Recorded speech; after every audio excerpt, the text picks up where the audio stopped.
We're here to define what a man is, right? Responsibility creates struggle, struggle creates strength, and strength creates structure. How many people care about what people think about them? Be honest. As a man, you got to be able to protect not just yourself, but your family. When we talk about being a man, it's your behaviors. But I don't say any of this to brag. I don't say any of this to gloat my life up or I'm better than anybody. I start crying. I'm like, why am I crying? And so what I realized was, you put yourself in a target-rich environment. You are the only woman that paid for a ticket to come to this event. if you're trying to teach your daughter to be around a certain man and you're not that man yourself, she gonna choose you. Hey, let me not touch this nigga. He too clean. Where is that on you? It's not on me. It's not on you. The only reason why it's not on you is because you didn't choose it. Find the women who can actually help you build. And here's some deep game for you. You don't have to have sex with all of them. Since 2016, I've been following Lucario and Miles. Y'all changed my life. Followed by Uncle Ram. So ever since then, I've been getting a little bit of too much ass at times. As you know, as a man, there's a balance to it. Your purpose and pussy. And the heavier your purpose. Even if you lose the relationship, you don't lose yourself. And that's the most important part.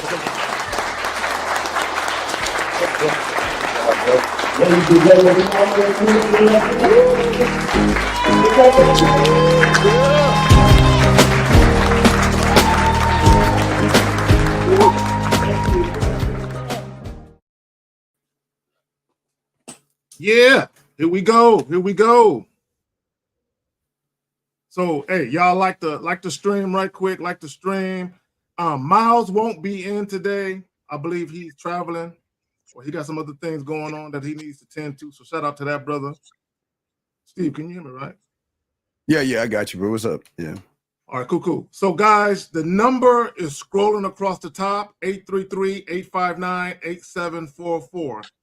833-859-8744. If you have a question, put a Q in the chat. Go ahead, Steve. Yeah, I sent you. Check your email. I sent you that. We can try it one more time to pop it in there. Just try it one more time. Okay, I will do that in a second. Let me just shout out some people. Renee P, thank you, baby girl. Always on time with it. Wicked Scorpion, Uncle Guns, appreciate you. Fat John, Manuel, Navin R. Johnson, NW True Music, aka Nathan Wong. I ain't seen you in a minute. Shout out to you.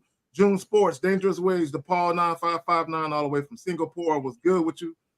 Joe Blast, what up, fam? Dukalux, High Profile, Mr. Go Blue, Alexander Jackson, The Spirit of Elijah, Technique was good with you, fam. Monica Mitchell. All right, Linwood. So let me plug the joint right quick.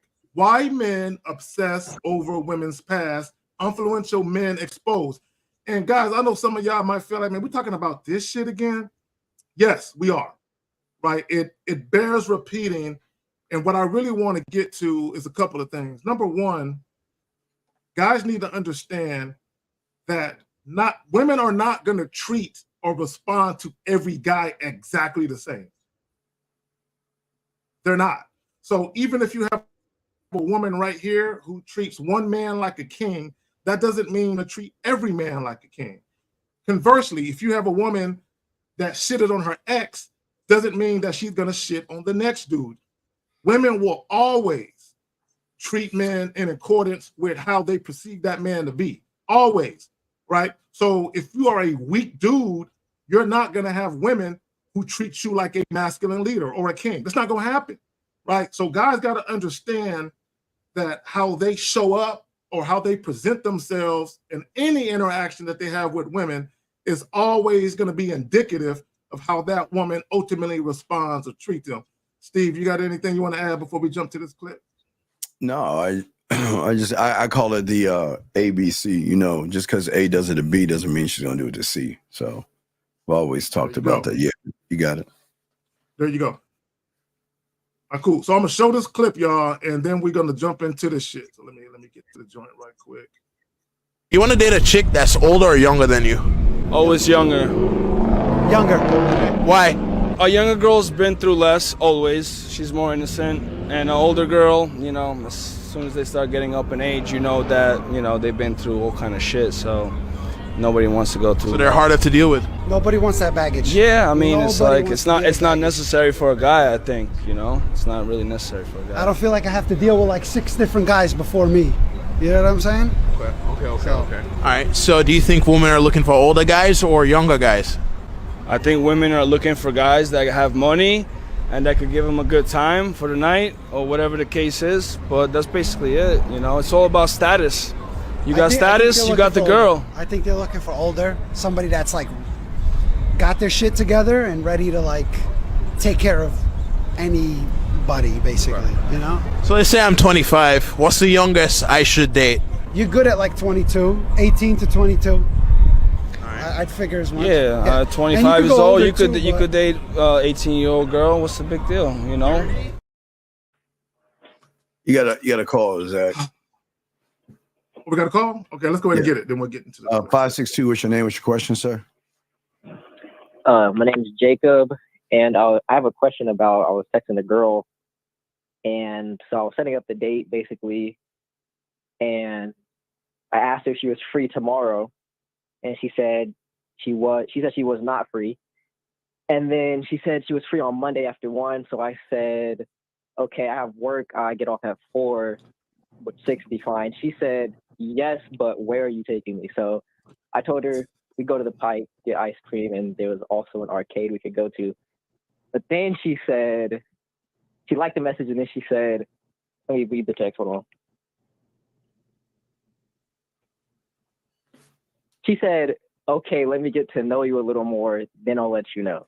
Now, I already knew that was like, that's like a red flag, but I don't know what to say. Like, I know that. Okay, caller.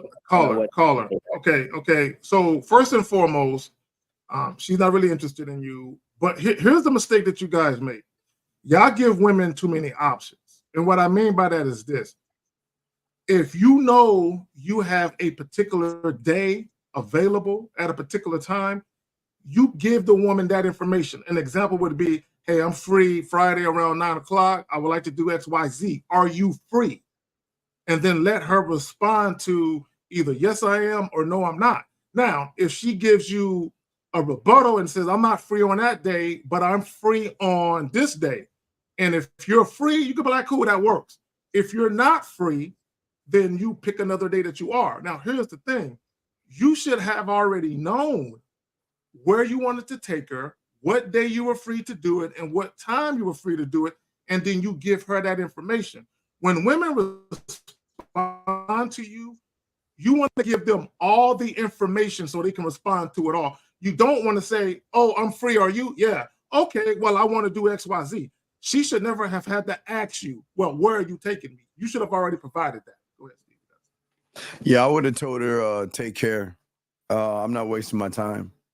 The thing is that you guys have to have the idea of like Zach said, everything that Zach said, but the problem is that when she said it to you, I would just told her, look, I don't like wasting my time. She's wasting your time. So I just told her to take care. She was actually interested in you. She would have not only been excited about the date, but she wouldn't have said, we got to get to know each other better. So she's just not interested in you. There's just something that she saw in you that she didn't like. Okay, so basically I should just tell her, take care and just move on?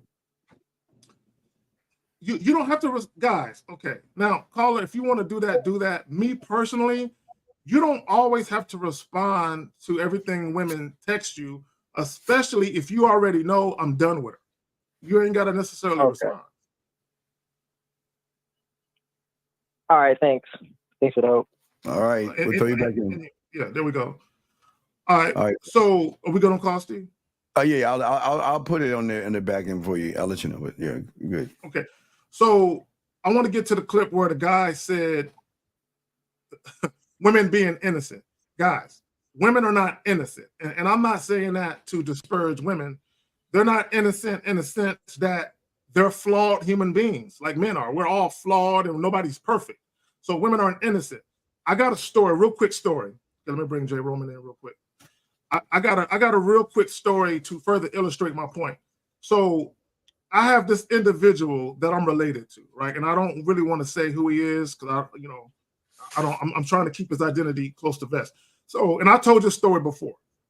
So this particular individual, when he was in high school, right? Because, and I say high school, I'm going back to high school because the guys were trying to make it seem like the younger a woman is, the more innocent she is, and the more nonsense you ain't got to put up with.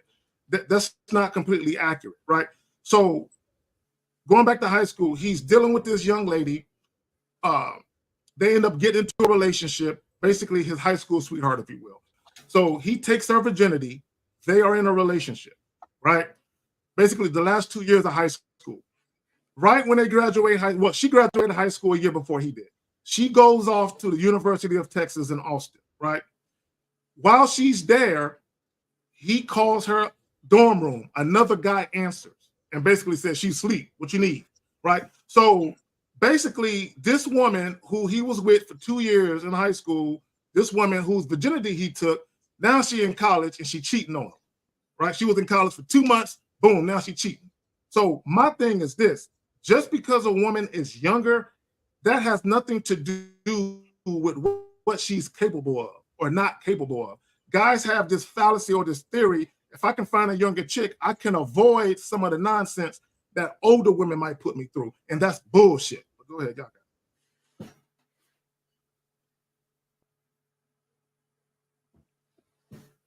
I'm just stepping in, so. Yeah, I want to speak to it. No, I'm just letting Roman talk. All right, so let me play this clip. You was finished the story. I didn't know exactly. So he didn't see the clip. Oh, okay. Yeah. So Jay, did you see the clip? No, I did not see the clip. Okay, so hold on. So let me play the clip again, so that way you can understand. You want to date a chick that's older or younger than you? Always younger. Younger. Why? A younger girl's been through less, always. She's more innocent. And an older girl, you know, as soon as they start getting up in age, you know that, you know, they've been through all kind of shit, so nobody wants to go through. So they're harder to deal with. Nobody wants that baggage. Yeah, I mean, it's like, it's not necessary for a guy, I think, you know? It's not really necessary for a guy. I don't feel like I have to deal with like 6 different guys before me. You know what I'm saying? Okay. All right, so do you think women are looking for older guys or younger guys? I think women are looking for guys that have money and that could give them a good time for the night or whatever the case is. But that's basically it, you know? It's all about status. You got status, you got the girl. I think they're looking for older, somebody that's like got their shit together and ready to like take care of anybody, basically, you know? So let's say I'm 25. What's the youngest I should date? You're good at like 22, 18 to 22. I'd figure as much. Yeah, 25 years old, you could date 18-year-old girl. What's the big deal, you know?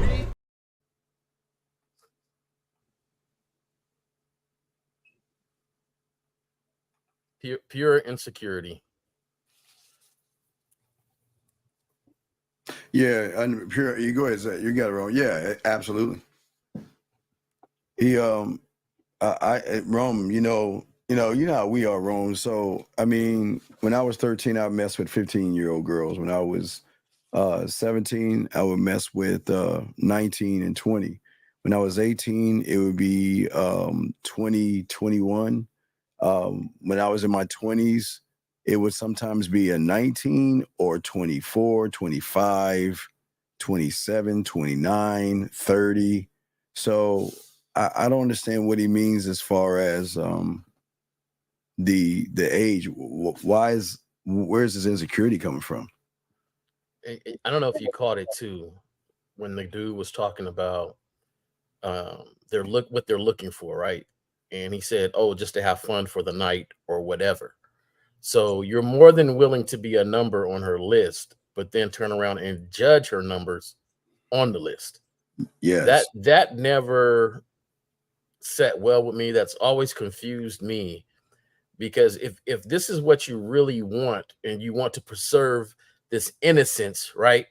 But yet you go out and look for the innocence to de-innocent it and then turn around and talk about it.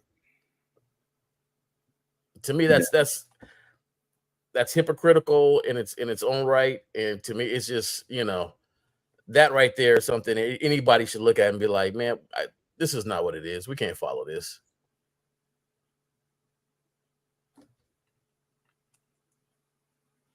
I always appreciated the All right, so experience of ladies. Personally, I appreciate it. well, let me say this. Let me say this. When I was about 20 years old, one of my brothers, and he might be watching this right now, but I'm gonna speak to this. One of my brothers was dealing with this young lady who had just graduated high school. So she was 18, and I think he was 19 going on 20. I was already 20. And I remember him saying, yeah, I ran into this chick, she just graduated high school. Yeah, I'm gonna go ahead and run that. I'm gonna go ahead and prep her, right? Because he was thinking, because he was a little older and she had just graduated high school, that he was gonna run her, right? So a group of us was going out to eat, and he was like, yeah, I'm gonna go ahead and have her pay for me and shit. So when we get to the spot, he paying, right? Famous last words. See, he thought that he was gonna be able to mold her, and she ended up running him, right? And I remember years later, they end up dealing with each other and they got into a relationship, and she was still kind of running, right? So I said all that to say this.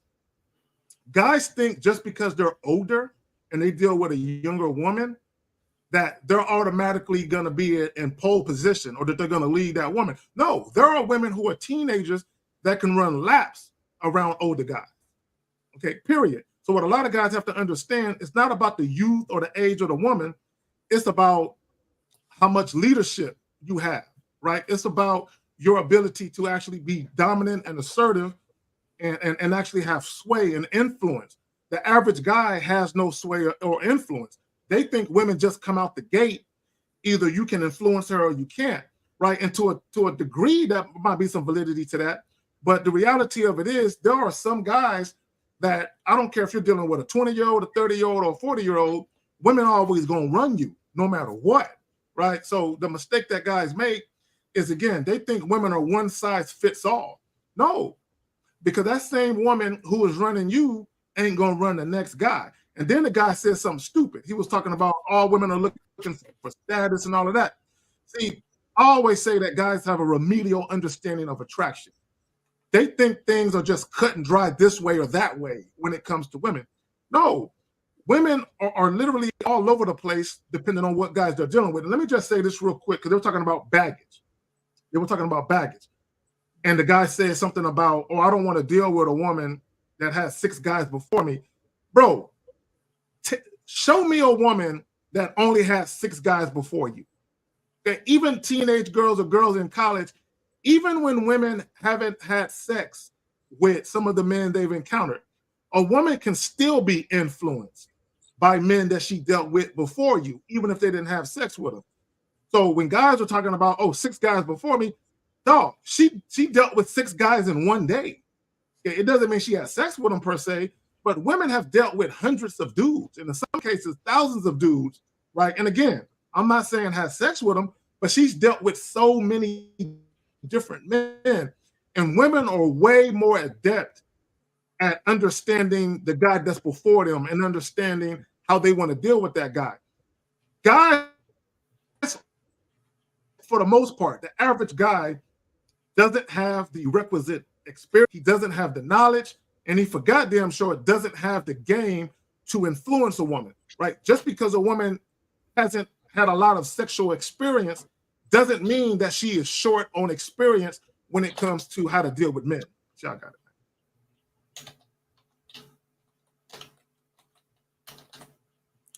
it. To me, I really think that these again, if y'all got questions, really concerned about that.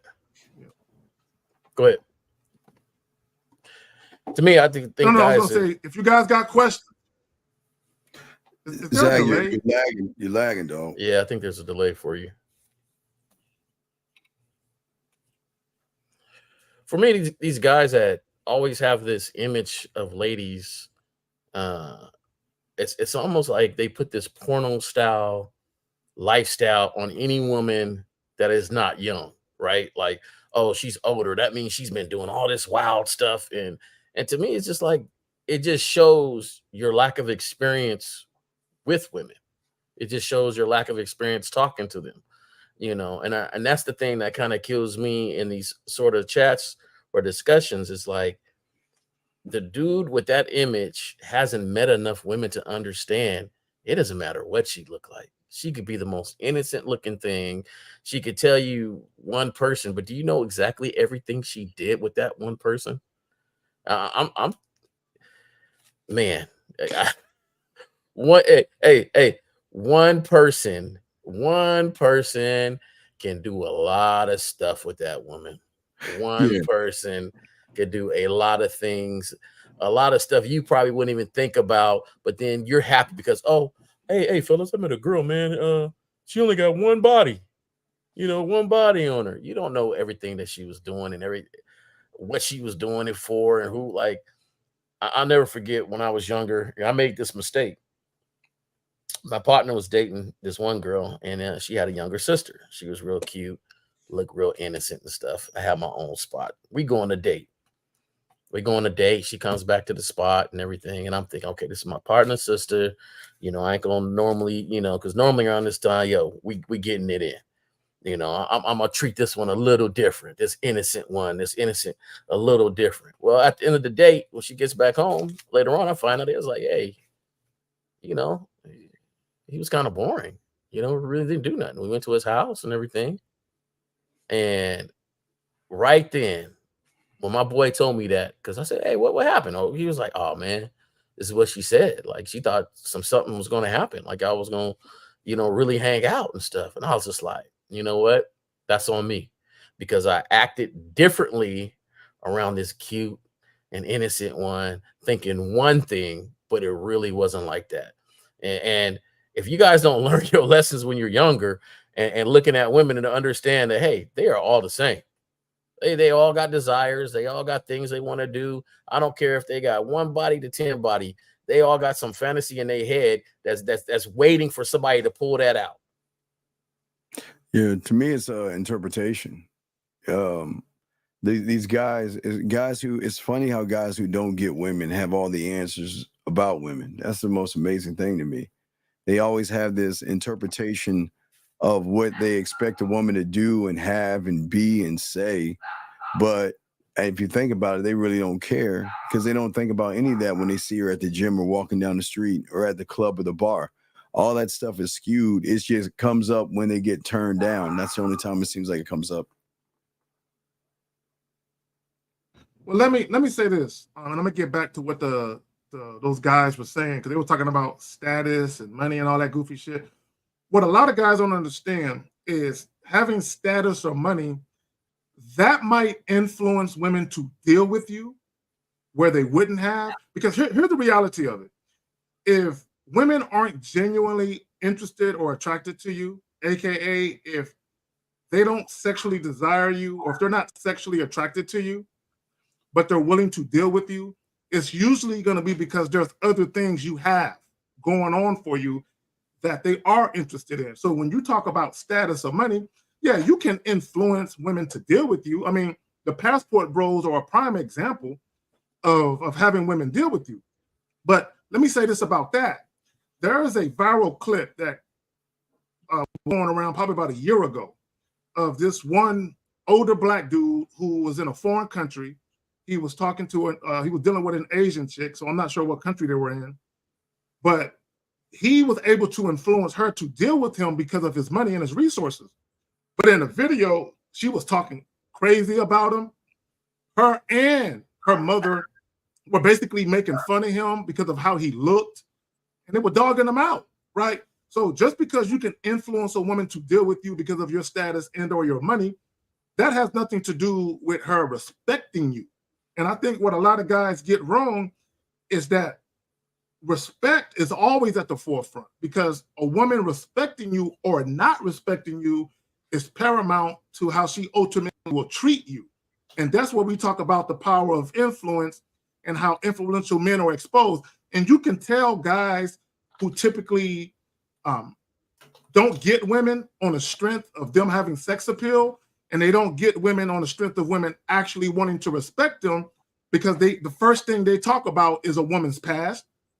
They talk about status and money, because those guys themselves, they don't have the power to be able to influence women beyond that. They don't have the power to influence a woman dealing with them. This is why I always hammer home deference, humble submission, and respect. You don't have to have status or a bunch of money for women to show you deference. You just have to be the type of guy that women want to be around, right? But that comes with having an authentic interaction. If a woman is wanting to fuck with you because of your status or your money, there is nothing authentic or genuine about that interaction. So let me see if I got some. Hey, if y'all got some questions, man, ask y'all questions. You know, what's so crazy to me too is that the dudes that's always after the younger ones, right? I gotta really question, their game, right? Because why are you always after something that's younger, which is a little bit more immature, a little bit less knowledgeable about life itself? And this is the one that you're trying to, it's almost like they're taking advantage of the age because they don't know much themselves, right? So, I might not be smart in college, but I can go to elementary school and start rambling off some stuff. And these kids be like, man, he's really smart. But I'm not, you know what I'm saying? It just because it's a younger crowd that doesn't know as much. When you're talking to an older woman that has a little sense, has a little game about her, and you're able to influence that and understand what's going on and present yourself in a way where she's like, oh, okay, I done met a lot of guys, but something about you is a little different. To me, you're playing on a whole nother level than going to one that's 20 years old, 22 years old. Everything might be a little impressive, your knowledge about this and stuff like that, compared to somebody that's lived a little bit where you play in a whole nother league. And I think these guys that continue to play and continue to try to manipulate that, really, they haven't really developed to go any place further. They're going to be the same 30-year-old, the 25-year-old talking to some 19, 20-year-old, the 35-year-old now talking to some 19, 20, 22-year-olds, a 40-year-old still trying to talk to somebody young because they haven't matured themselves. We have a call, area code 25. What's your name and what's your question, sir? Hello, what's up, Steve? I'm Christian. What's up, Steve? Kazagin, J. Roman. So, Steve, I called in earlier this week. You gave me an assignment. You told me to go watch the Umbrella Academy, especially the last episode. And you told me there was some game there. Yes, sir.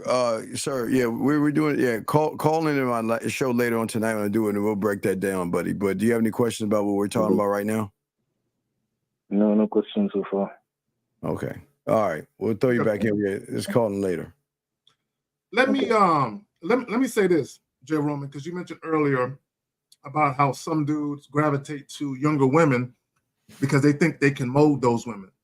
And what a lot of guys got to understand that basically being able to coach a woman up has more to do with your leadership qualities and your level of influence, right? More so than a woman's age. Because if you gamed up, whether the woman is 30, 20, 40, or 50, I don't give a fuck what she's been through. If you gamed up, there are going to be some women you can still coach, right? And you can still, like when I talk about dealing with women on your terms only, that's exactly what that is. Now, here's another thing, right? Because a lot of these things are talking points. When guys make videos and they tell guys, oh, deal with younger women because they have less baggage. See, the guy, when he was talking about, oh, if I'm dealing with a woman who's had 6 or more guys, I don't want to deal with all of that. What he's really talking about is her sexual past, is her body count. And what a lot of guys are really concerned about is being compared to other men sexually. That's what they really be talking about when they be talking about how many guys a woman has. They're worried about being compared to a woman sexually. My thing is this. I don't care if the woman was a virgin, if she had 2 or 3 lovers or 50 lovers. If you can't sexually please her, you can't sexually please her. This notion that a woman's experience sexually or lack thereof is indicative of your ability to be able to sexually satisfy her or her not comparing you to other men, that's false, right? There is nothing true about that shit. But again, it speaks to a lot of guys' lack of knowledge. It speaks to the fact that a lot of guys are very naive and gullible, and they just haven't dealt with enough women to understand that how they view it, the shit is skewed. It's just fucking not accurate. And for whatever reason, they're placing too much of an emphasis on sex. Okay, one of the things I tell guys, let me say this, is first and foremost, when you deal with anyone in any capacity, right? Her being sexually attracted to you, that needs to be at the forefront. If she ain't sexually attracted to you, you're wasting your time. But also, once you actually start having sex with the woman, you guys actually having sexual chemistry and you guys actually having, great sex, right? That follows that. Once you're dealing with a woman who is sexually attracted to you and you guys have great sexual chemistry and she is completely sexually submissive to you, meaning the type of sex you like to have, she's with it. Beyond that, you shouldn't really be focused on what she was doing sexually before you. And let me just say this about a woman's sexual past.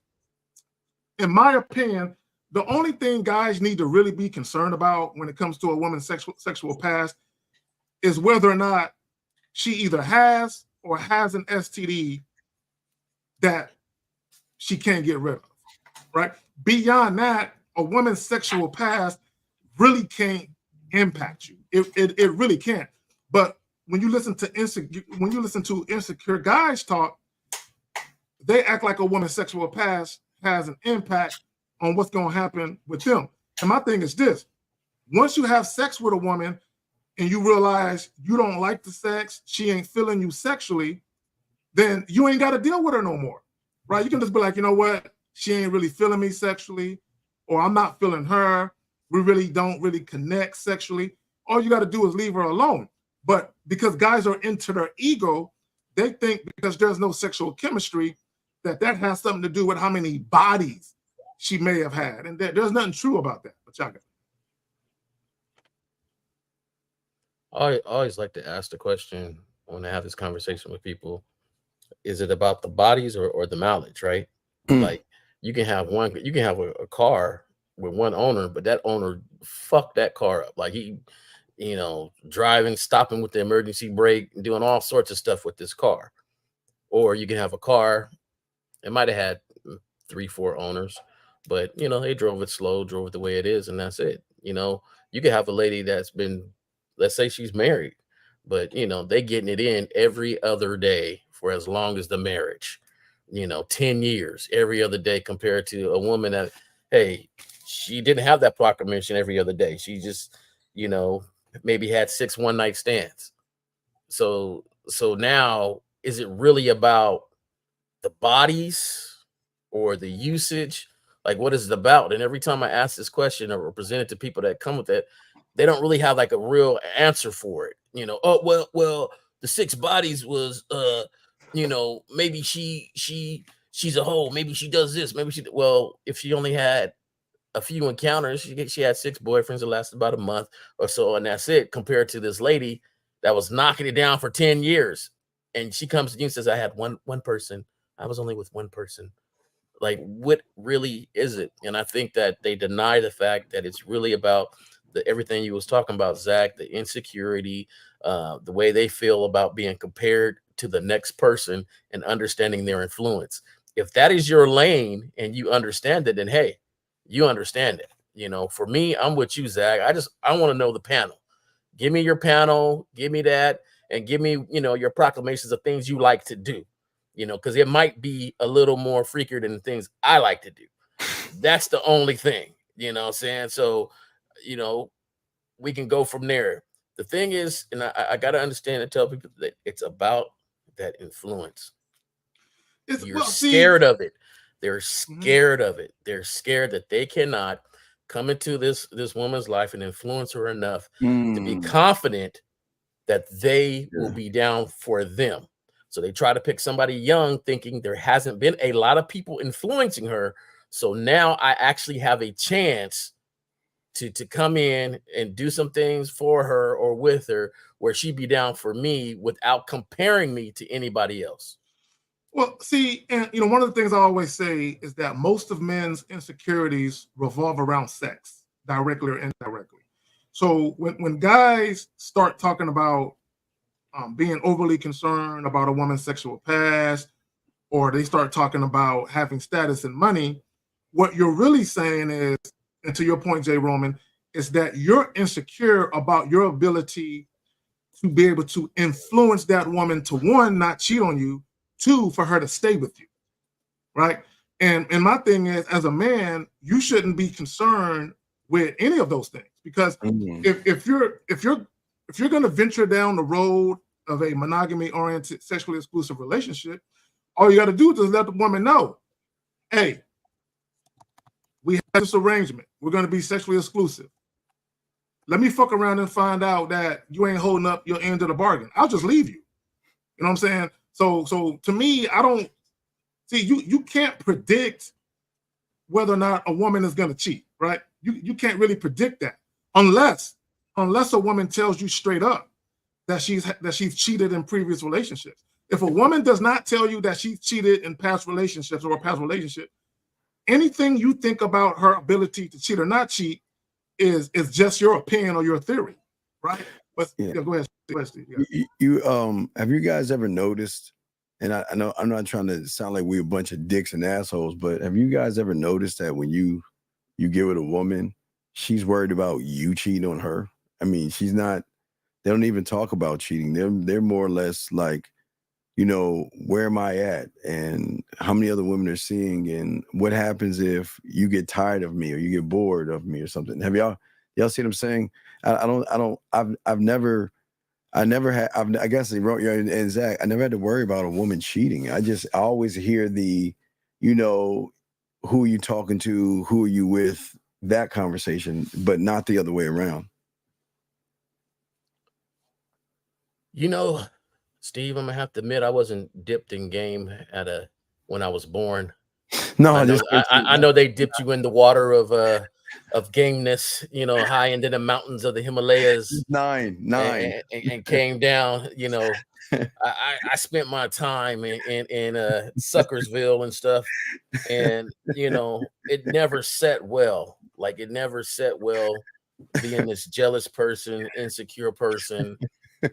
It just never, it was not comfortable for me, you know. And I think that the more game you learn and the way you kind of open your eyes to certain things, you realize it's useless. Yeah. The dude that's super jealous, super, you know, checking your woman's everything, it is useless, because no matter what you do, if she is creative enough, if she is whatever, she can have stuff going on you won't even know about. Only thing you're doing is, one, showing your weakness of mind, showing your weakness of influence, and two, just wrecking your day. Like you say, hey, it's hard. Hey, you got to catch up with me now. Like, I'm living my life. I'm not worried about those things. You know, I'm not worried about those things, because it really don't really affect me, because I'm going to continue to have a great life. Okay. You know, and I think, go ahead. No, real quick, because Shameless, she says, well, stats can determine a higher or a lower likelihood. If you're talking about stats regarding someone cheating, what stats? See, bro, see, if you're living your life Googling shit, well, you know, before I go out there and deal with the opposite sex, let me Google some shit to see what I might encounter. That's not the way the real world works. You got to actually get out here and deal with people for real. There is no stats. There is no stats you can Google that can help you determine which person is more likely to cheat or not cheat. It's all in your fucking mind. Because look, let me tell this real quick story, right? I know this young lady, right? And she's probably watching right now. I used to deal with. She's married now. And this guy that she's married to now, in her past, she's been a cheater. I just want to point that out, right? So, and I've been her side dude, right? So I just want to point that out. So her and I were talking probably about a year or so ago, and she was seeing this guy. Now, she's married now, right? She was seeing this guy, and if y'all remember, there were some viral videos of this guy giving these real intimate massages with half-naked women, where they damn near look like they're about to start fucking, right? So this dude, there might be more than one dude, but one of them, he lives out in Vegas. So this young lady and one of her girlfriends were going out to Vegas.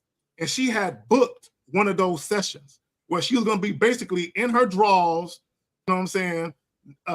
Everything else was going to be off, and she was going to get one of those very intimate, sexualized type of massages. So this guy that she was dating at the time, they were not in a committed relationship. But what she did was, once she started to feel like she wanted to be with him that way, although she still went to Vegas, now this is something she told me, I wasn't there, but she canceled that massage, right? And the reason why she canceled that massage, and this is something that she admitted to me. At first, she didn't want to admit it, but I got her to admit it.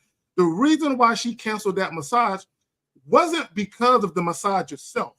She canceled that massage because she felt like, if this guy turns me on enough and it leads to fucking, I'm with it, right? This is what she was thinking. But because she didn't want to go that far with it, she canceled the massage to keep her from being tempted because she valued this guy. But go ahead. Yeah, I never, like what Shane is saying, I'm not a statistic. It just doesn't dawn on me how humans just look at numbers and put themselves in a number of a group of people that have nothing to do with me. I'm not a statistic. Again, this is not coming from the mountains, but we come on, guys, we run into women that cheat before us, but then they realize what they have with us. And then all of a sudden, what they do is they like, you know what, I'm gonna go straight and narrow. I mean, and if you think about the reason why they cheat in this false of all these stats, look at who they're messing with. They're messing with what I call one-trick Charlies. He's either funny, or he's either intellectual, or he's either this, or he's either that. So she'll get her fill of one thing, but then she's looking elsewhere to find those gap fills. But then they meet us. We fill in the gaps. We are the gaps, but we're not a statistic. I just never understood why guys look at stats and just believe that because it happens to 20 million losers, that's going to happen to me. Yeah. So I know somebody that is pretty gamed up, right? And they met a young lady, and when she didn't have a lot of partners, or the numbers were low, like some guys would say, and she realized that she wasn't going to keep this gamed up person, but she just couldn't quit him. So this gamed up person that's been with her through all her relationships and marriage and things, and even though that count is low, she just can't quit that guy. Now the stats doesn't fit in there, right? So, you can talk to her and say, hey, how many people you've been with? I've been with 3 people. I've been married for the long time of 10 years, and I had a boyfriend in high school. But that third person, she doesn't say that I met and I just can't quit him. Like every now and then I take a trip and we meet up, and it's just nice to be in his presence to refresh myself. And there are situations like that. And that's why the stats really don't matter. I once talked to a young lady, and she was married for some time, 5 years. I asked the body count because I want to know. I want to see them squimish in the face and see the truth and stuff. And we talk about some things. And then I said, "Oh, so you was getting it in for the last 5 years, huh?" Because she told me the number. She's like, "Yeah, I was married for 5, and then the last 5." I said, "Oh, you was getting it in." So is that how you like it now? Like you like to get it? No, I just really want one person to really, complete me and da-da-da-da. Oh, okay. So now I see where your head is at. Now I see where it's going. I'm not judging your 5 years. I don't care about that. I care about now and how we're going to rock. That's what really matters. So, and now that person is married, and boom, that's it. They're done. That's what they wanted. They wanted that one person to go from there. But they talk to you, and you hear the numbers, you hear the years, and you think the one with the low numbers is cool when the one with the high numbers ain't. Those stats don't really matter. Right. Alexander Jackson. Exactly. Stats just reinforce your insecurities. Yes, it does. Because look, you always got to ask the source. The source, right? A lot of these stats in relation to relationships, marriages, dating, sex, and all of that, a lot of these stats are really used to shame people who indulge in casual sex encounters, right? It's used to shame people who really don't want to be in monogamy-oriented relationships because they're trying to funnel everybody. Like that's what society does. They try to funnel everybody to monogamy-oriented, sexually exclusive relationships. So anyone who does the opposite of that, they're shaming you. You're part of the problem. No, because here's the thing. When it comes to the human psyche and all that, there are so many moving parts. There are so many different things you can't predict. Like Jay was saying, bro, I knew this chick, her first 2.5, 3 years of college, she was fucking a new dude every weekend. Literally, bro. And then about the 2.5 year mark, the 3rd year mark, a new guy comes to that college. When she met that new guy, bro, they were inseparable. She wasn't going out anymore. She was up under him. She was with him all the time. So she literally met this one guy, and her desire to have sex with other men left. Her desire to hit the clubs was gone. Her desire to club hop and bar hop was gone because she just fell in love with this guy, and this guy was dicking her down. She like, I just need him. I don't need nobody else. So when guys say, oh, once a woman has been ran through, she can't pair bond and all this goofy shit, these are guys that are either flat out lying or they just haven't dealt with enough women and been around enough to see that thought process is just theory. It's just a myth. Bro, I've seen too much where there are so many different variables that can either make a woman go from wanting to be sexually exclusive to not. And conversely, a woman who, was running the streets and getting ran through, now she meet a dude and she just shunned all the other guys. Like, I don't want nobody else but him. Bro, you can't predict that shit. And there's no stats that can accurately portray what's in a woman's mind in real time, in real life. Go ahead, fam. And you ain't gonna never be that person and get to be that person because you're too busy trying to beg for it and impress it and try to take it out and be goofy with it to even understand, to even get to that person where you are the person she says, oh, no, I'm good. I'm not going out tonight. No, somebody called. I'm gonna go with them. I'm gonna go with them. Read it, man. It's so much easier with game. I don't understand it. Like, this is the thing that cracks me up, right? And I'm gonna just be honest with it because, like I said, I wasn't dipped into the water. They dipped Steve upside down so his head got into the game pool. So it is so much easier on this side. Like, it's so much, Zach, it is easier on this side than not. And it's almost like watching people spin wheels in mud and don't know, hey, just get out and put a board down there, all right? I don't understand why people keep creating the same mistakes over and over again. And you look on the internet, oh, this is what it tells me to do. But yet you go outside and you pass by 20 women. And you waiting for somebody to smile at you or something like that. I don't understand it. Like, it's so much easier this way if only you could get there. But you ain't going to get there begging for it. Well, it's like this. If you have 2 cups and one cup is just an empty cup sitting right there and another cup has a brown paper bag covering it, if you try to pour water into the cup that's uncovered, water is going to pull into that motherfucker effortlessly. But if you try to pour water into the cup that has a brown paper bag, the water's going to get in there, but it's going to drip slowly, right? And that's exactly how I look at game when it comes to guys that are open for the knowledge and guys that are closed off to the knowledge, right? So when you say Steve was dipped in it, Steve was the open cup, just ready for the knowledge, like feed it to me, baby. I'm thirsty for it. I'm ready to drink I was. I'm ready to drink this knowledge. I'm ready to drink this game.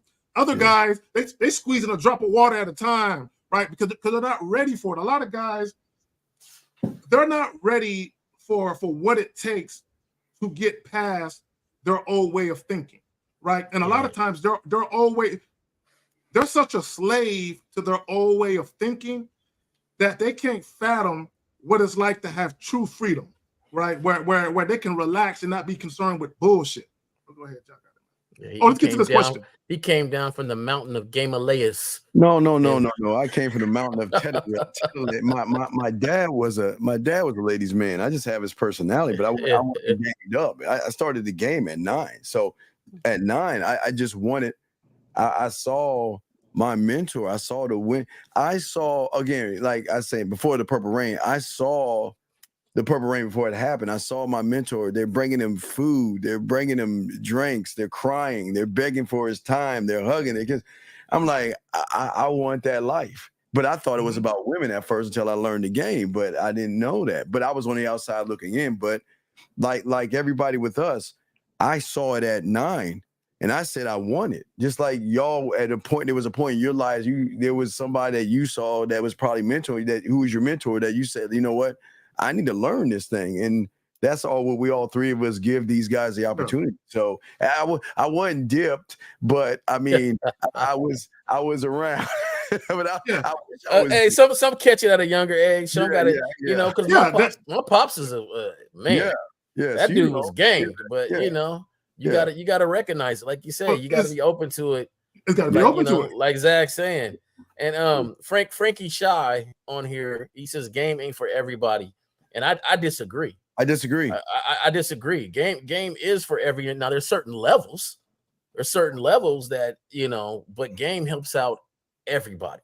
Well, isn't self-worth for everybody? I don't understand. Yeah. Wait. So you're saying loving yourself is not for everybody? It's a choice. The game is the love and the admiration and self-worth that you have. So it's for those that choose to want to learn it, but it's not just going to knock on your door, or like my dog saying, or you just automatically going to be dipped in that shit. It ain't happening that way, man. Okay, so let's get to this question. Buckeye22 says, how can we shift the conversation around a woman's body count to focus on her character and relationship readiness rather than judging her sexual experiences? Well, why don't guys just focus on a present moment in time? Why don't you focus on how she's behaving right now? See, my thing is, guys, and I'm not saying women don't do this as well, but a lot of guys, you self-sabotage your interactions with women because you're so worried about some shit that may or may not have happened before you even knew the woman. Right? So it's kind of hard to enjoy the present moment when you're worried about the past. It's kind of hard to not only enjoy the present moment, but look forward to a nice future when you can't enjoy the present moment because you're worried about the past. See, I don't worry about a woman's body count because, number one, women aren't going to tell you the truth. Guys, here's the newsflash. You might not know this. Even if a woman felt comfortable enough with you to talk to you about sex, like the things she liked, some of the things she may have done in her sexual past, even if she talks about how many guys she may have had sex with, women aren't going to tell you everything. They're always going to keep some shit for themselves. Okay? So, and women watch all of this shit. Women already know guys are judgmental when it comes to their sexual past. Women already know this. So women are already prepared to either not want to talk about it or to straight up lie. And women already know more or less what roundabout number to give to you based on their age. Because women heard it all. So even going down the avenue of even talking about it is a waste of fucking time. And all you're doing is you're allowing these things to creep into your head, and you can't even enjoy the present moment in time. Like, I don't understand why you can't just let the chick show you what she's about right now.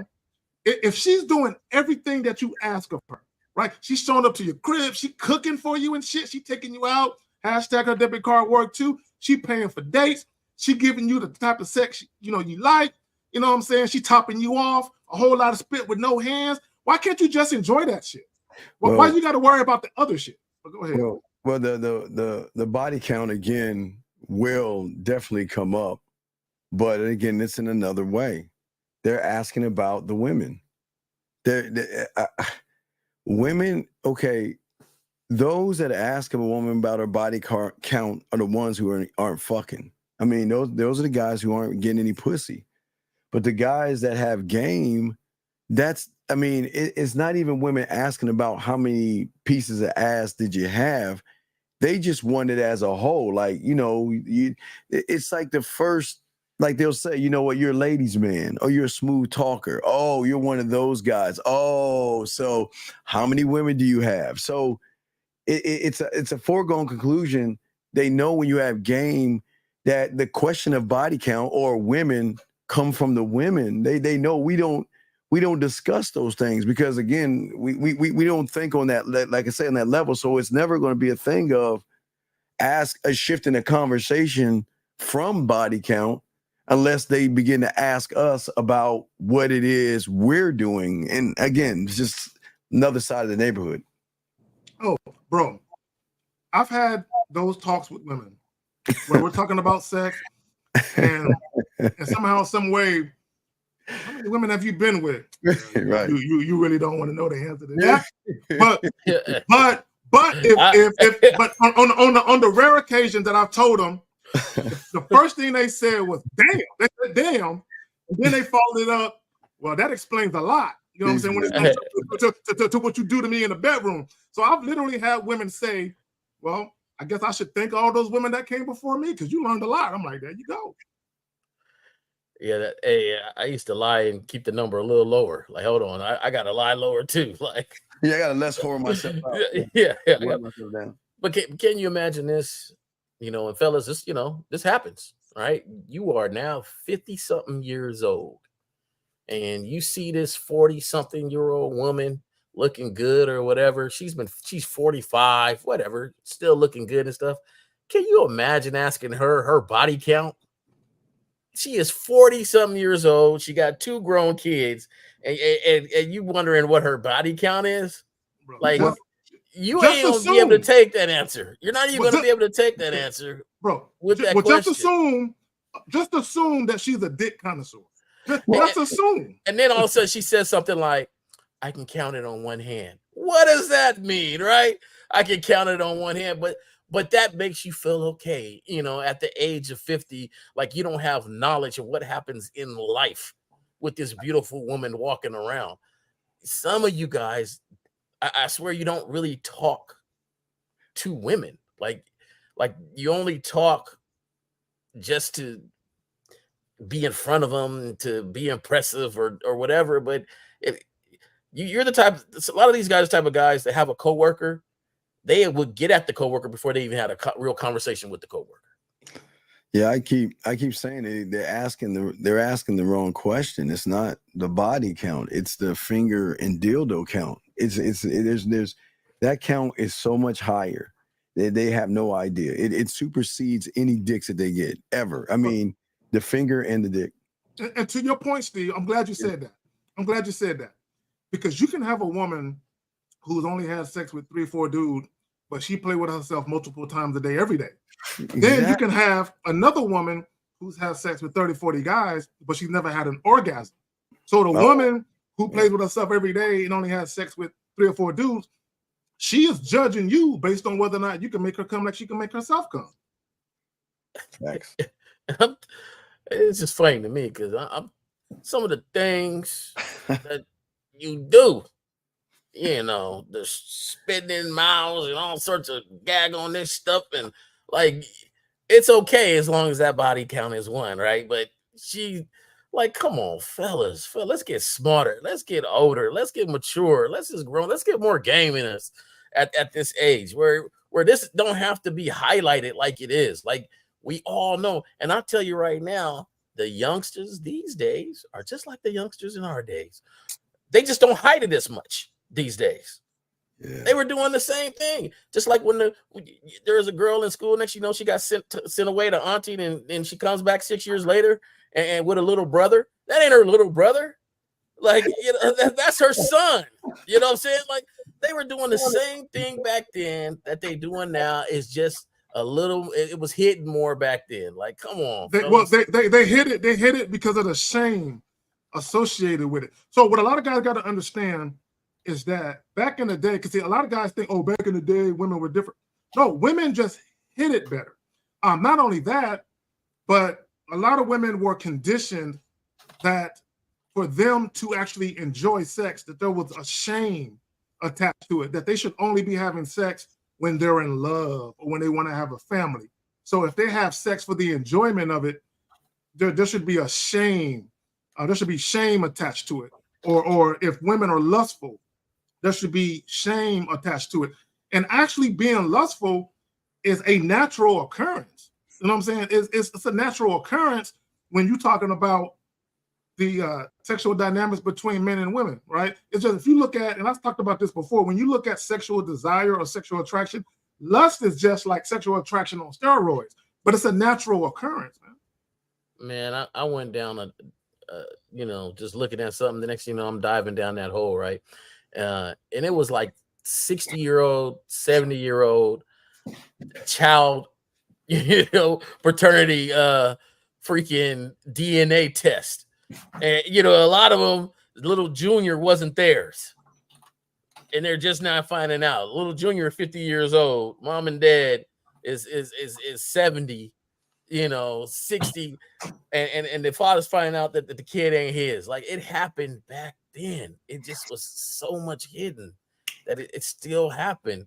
And that was the age of innocence, right? Like you were saying, Zach, the innocence. It happened. Even they didn't even know, and they were really worried about body count. And guess what? Next thing you know, they raising some dude's kid for 20 years, and sometimes they even knew about it. Yeah, nothing new under the sun. That's what Nothing's new. Not a lot of young people don't. We try to explain it. They think it's new, but it's not. Yeah, well, it's just access to information. The internet, the information highway. Because of the internet, all the shit that was done in the dark is coming to the light. That's it. It's coming to the light. And guys are finding out how freaky women really are, how much they enjoy sex, which is cool. The problem is a lot of guys haven't adapted to the reality and to the truth. Okay? And that's all that it is that you just haven't adapted your mind to what's really going on. You know what I'm saying? And my thing is this: there will always be women who are capable of cheating, and there will always be women who can be faithful.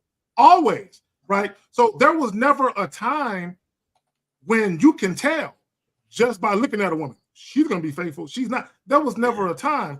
It's just because of society and how people were conditioned to think, it gave a lot of men this false sense of an illusion.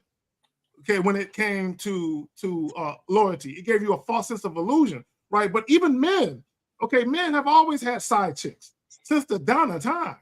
Right, it's nothing new. See, what it is guys, they think, oh, well, it's okay for a man to have a side chick because he's the provider, he's taking care of the house. So if he needs to release with another woman or two or three, it's cool. But for a woman, you're being taken care of. That man's taking care of you, so you should be there waiting on him. And my thing is this: that's just not the reality. That's always been going on. Like I said, and it's been said, women are just expressing their desire openly, whereas they just hid it. And these cats be missing the whole clues. They be with, they be with these youngsters, and they put two hands in the neck, and then she automatically goes down. You think she just learned that from you? Like, for real? Like, come on, man. But her body count is low. Like, come on, man. So let me say this to Jillian. So she said women are taught that emotion is real and required. But let's unpack that. Let's unpack, because you got to remember, and Jillian, I know you probably were taught the same thing. All you women were taught when you guys were young, before you started having sex, hey, make sure you meet a man who loves you and he treats you special. Sex is special and all of this and all of that, right? So you were taught that you were supposed to feel a certain way, and that a man was supposed to treat you a certain way prior to you having sex. Well, here's the problem with that. See, you can be taught or conditioned that you're supposed to be in love first, but one aspect of human nature that those people who condition you to believe that one human aspect that they left out was sexual attraction. You don't have to be in love to sexually desire somebody. You don't have to have this profound emotional bond or connection to sexually desire somebody. So what women realize is once they actually started dealing with dudes and started having sex, they realized that everything ain't what it was told to them. Everything ain't what they thought it was. Because once a lot of women started having sex, and all you women that are watching, you feel free to agree or disagree. Once y'all started having sex, you started learning more and more shit about your body. You started learning more and more shit about your sexuality. And through you experimenting and learning more and more about yourself sexually, you realize that some of the men that you would have been attracted to prior to that, you're not attracted to now. Y'all got. No, I with Got a that question, statement. 134. Yeah. With that statement being said, I just feel like what? sometimes with the human nature, both could be true. And if you don't recognize that, then to me, you're not a very observant person and really understand about human nature. And that's to me, that's something that the game opens up and your eyes open up to understand women and understand the influence and understand, how we interact, the discussions we have with them. And I think that, if you're set and you're thinking only in one way about the fact with this body count, you'll never have your cup empty and open enough to receive the game, like Zach was saying. All right, so Creative Sound says, why isn't it cool to buy a woman food if she fuck with you? I don't know. Look, guys, let me say this. Here's my disclaimer. Y'all can do what the fuck y'all want to do. Do what you want. If you want to take a woman out and spend $500, if you want to fly out, do all of that. Okay, Jerome, I'm sorry. Whatever you guys want to do what you want to do. But I'm gonna tell you why the whole red pill movement even exists, the way it exists now, and make that. It's because guys started complaining about women. A lot of you guys, y'all do shit, right? Because you want to be liked by women. You want women to want to have sex with you. You want affection and compassion and companionship from women. So a lot of you guys, y'all do all of this shit at the behest of a woman. And then when shit don't work out in your favor, you want to cry about how women ain't shit. And we just look at you and laugh. See, if you actually learn some game and understand how you should be moving, you could avoid all that nonsense. Yeah, for us, all the three of us who have been dipped, the thing about all three of us is that if we buy a woman dinner, it's not for sex. We buy dinner because we want to eat. It's totally different. We do have a call. Wait, the call just rang in. Let me grab this. Area code 901. What's your name and what's your question, sir? 901 going once. 901. Oh yeah, hey, how's it going, guys? I got a quick question. Sir, what is your name? So, Sir, what is your name, sir? my name is Drew. What is your question, Drew? So when you're just, fuck buddies with a woman, how can you, keep her on just like a sexual understanding without her kind of getting her feelings involved and, stuff like that? Hey, fellas, I'm gonna let y'all take that. Appreciate you having me on the show, Zach. I gotta catch up with some folks and everything. Steve, can't wait till October. Miami, I got you. I'll be driving. I'll be driving. Yeah, I'm gonna bring an extra seatbelt. All right, y'all. All right, cool. All right, peace, Jay. So caller. This is I actually got a video titled "Fuck Buddy Etiquette." So what a lot of you guys don't understand is there is no shortage of women that are game for a sexual relationship. The problem with a lot of you guys is you blur the lines and you make it harder for you. If all you want is sex, then don't do extra shit. Don't take women out on dates. Don't let them spend a night. Don't be, spooning and letting women lay on your chest. Don't be taking showers with them. Don't be talking to them on the phone about their day. Don't do none of that. Just hook up, have sex, hook up, have sex, hook up, have sex. Now, that doesn't guarantee that a woman won't, fall for you at some point, right? But as a man, you are responsible for managing any type of situation you have with women, whether it's a casual sex encounter, a casual sex relationship, a full-blown committed relationship, a marriage, whatever it is. You are responsible for managing that. Go ahead, Carl. Yeah. So, like, I just had to cut this girl off because, like, we were fucking around for like 3 or 4 months or whatever. And like, we been out in public or, nothing like that. We just hit each other up, whenever we want to, get our rocks off or whatever. Okay, but so hold on. Hold on, caller. So you never spent the night with her, took a shower with her, shared a meal with her, watched movies with her? You didn't do none of that? Well, we would like put a movie on, just for like background noise type shit. But it's like, I think where I went wrong was like we started off just fucking like every 2 weeks or every 3 weeks, something like that. And then it got to a point where we were fucking like 3 times a week, but it was still just fucking. It wasn't any dates or nothing like that. Okay. I think I went wrong because I was too available. Okay, cool. That's part of it. So let me ask you another question. When y'all would come over, okay, I'm gonna give you a time frame, right? And then I'm gonna ask my question based on that. So hypothetically speaking, let's say you guys were around each other for 2 hours.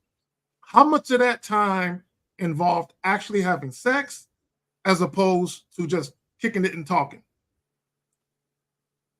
Every time we link, we start fucking within less than 30 minutes of being together. I mean, we'll chop it up, kind of. We pretty much get straight to it every time, And after y'all got done having sex, how long would you guys be in each other's presence before you parted ways? Man, that's the thing. Sometimes we would fuck, 3, 4 times. And I think, we kind of got to a point where it was like, we're kind of getting like extracurricular. You know what I mean? I think, that's what got her extracurricular. Elaborate. No, like just too much fucking, I think. Like we always there's not. Your problem is you don't have any leadership skills. The problem is it's not about how much you fucked and how much time you spent with her. It's that as a man, it's your job to let her know where you stand at all times, where she'll never get the idea. And you never left her an idea. You never left her with that kind of leadership to let her know we're doing. No. Well, then, but that's the thing. That's the thing. Like she knew up front. Like then why are you asking it? Wait, then something's wrong. You're lying. Then why ask the question? Then if you had this leadership, this would not be a question.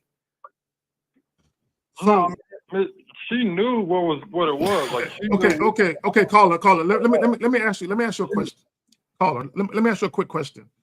So you guys were dealing with each other for what? You said 3, 4 months?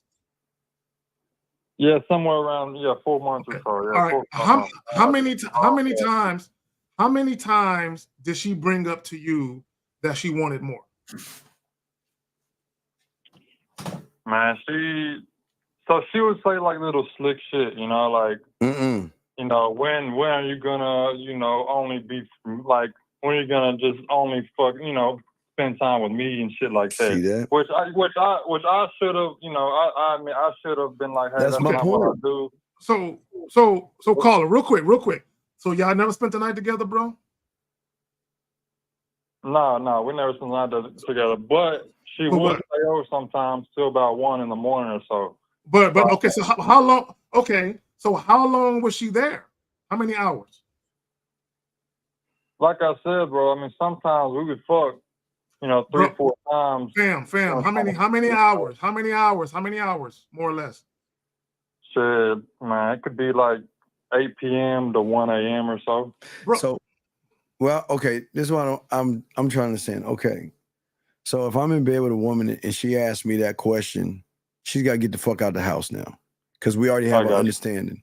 And the fact that you didn't give her that understanding is that you gave her a glimmer of hope, because you never corrected what she said, because if you were actually the leader, what I say goes. This is what it is. If you don't like it, you can go.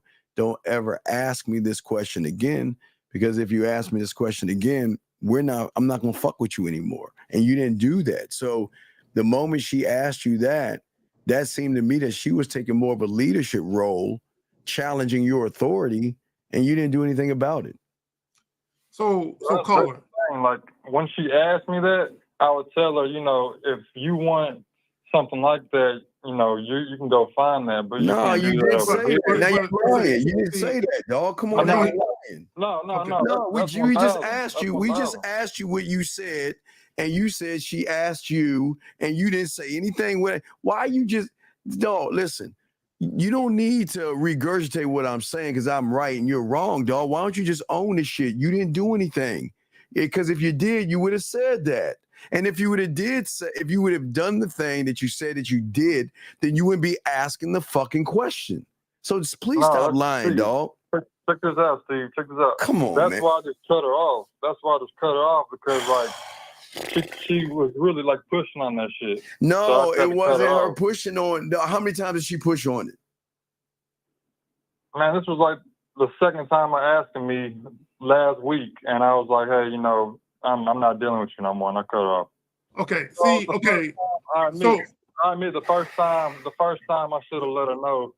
You know. No, caller. Hold on, bro. It's not about letting her know. See, this is the mistake that guys make, and you're not the only one. You guys think just telling women shit is gonna solve the issue. No, it's how you're acting. Because here's the reality of it. If you're dealing with a woman who is constantly mentioning, what do we doing here?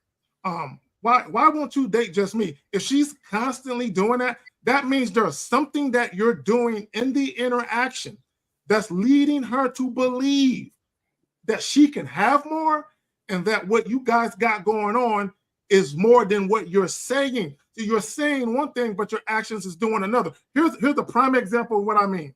Yeah. When you were fucking her once every couple of weeks, and then you went to 3 times a week, and then you let her hang around you for 5 or 6 hours at a time, that gave her the impression that you were starting to like her more. And you got to remember, you know, there's the saying, you don't got a lot of women, they a lot of themselves. So a lot of times when you spend a lot of time, even if you say we're just fucking, bro, you're not fucking for 5 hours straight. Don't say you're fucking for 5 hours straight.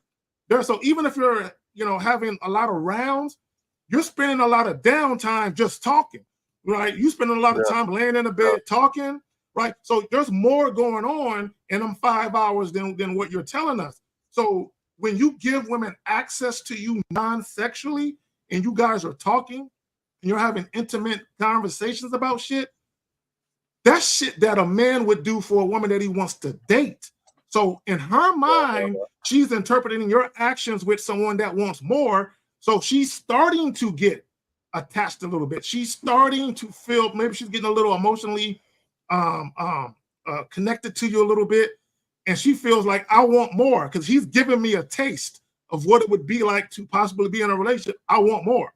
And then she's coming to you and telling you about it. And you're saying, girl, that ain't even like that. But then you're still fucking her 3 times a week. You're still spending 5 or 6 hours with her.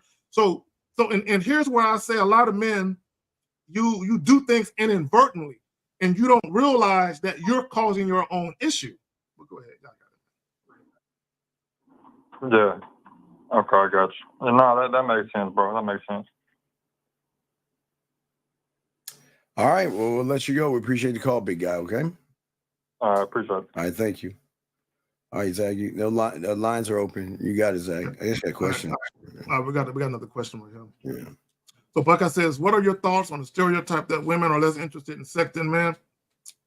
Bro, there's no truth to that. Do you think societal beliefs influence how people express their desires and preferences in relationships? Okay, I'll put it to you this way. Buckeye 22. I've often said that all of us, all men and women, we have our own views on how we view or look at sex. I refer to it as your relationship with sex. What is your relationship with sex? And oftentimes that's predicated on your upbringing. It's predicated on society telling you that sex should be like this, or you should look at relationships like that. The problem is people get comfortable with what they were conditioned to believe, although reality is telling you that what you were conditioned to believe isn't accurate. So it's just a matter of you waking up and saying everything I was led to believe, everything I was told, everything that I was taught, when I go out here in the real world and deal with the opposite sex, I'm not seeing no truth in none of this shit. So you have to adopt your mind or adapt the reality of what you're seeing and stop holding on to false beliefs. What is your stereotype of Santa Claus, man? Or what is your stereotype of the Easter Bunny? It is amazing how you grown men, and it just shows the lack of knowledge and the lack of education of the street that y'all don't have. Why would you listen to a stereotype? I mean, why would I waste my time and stop looking and taking time, Zach, and loving me, learning me, evolving me, growing me, and gaming myself up to take time to hear something floating in the air of a stereotype? Why do y'all guys waste your lives listening to what people are saying and then believe that it's true or something? It just doesn't make any sense. I don't care enough about women to care if they're less interested in sex or not. It has nothing to do with me, because I know the kind of person I am, and I know if they're lucky enough to get with me, keyword, that they're going to be Zach, they're going to be very interested in sex. They're going to be very interested in having sexual fantasies, having wet dreams, masturbating, and wanting that dick and wanting your time. So why would I care about a stereotype that has nothing to do with me? You might as well stereotype Christmas or squirrels or unicorns and elves or something, man. That's just some mythical statistics and stereotypes, Zag. That's not even in the realm of manhood. I don't give a fuck about that shit, man. Yeah, I don't care about hypotheticals. I don't care about what ifs.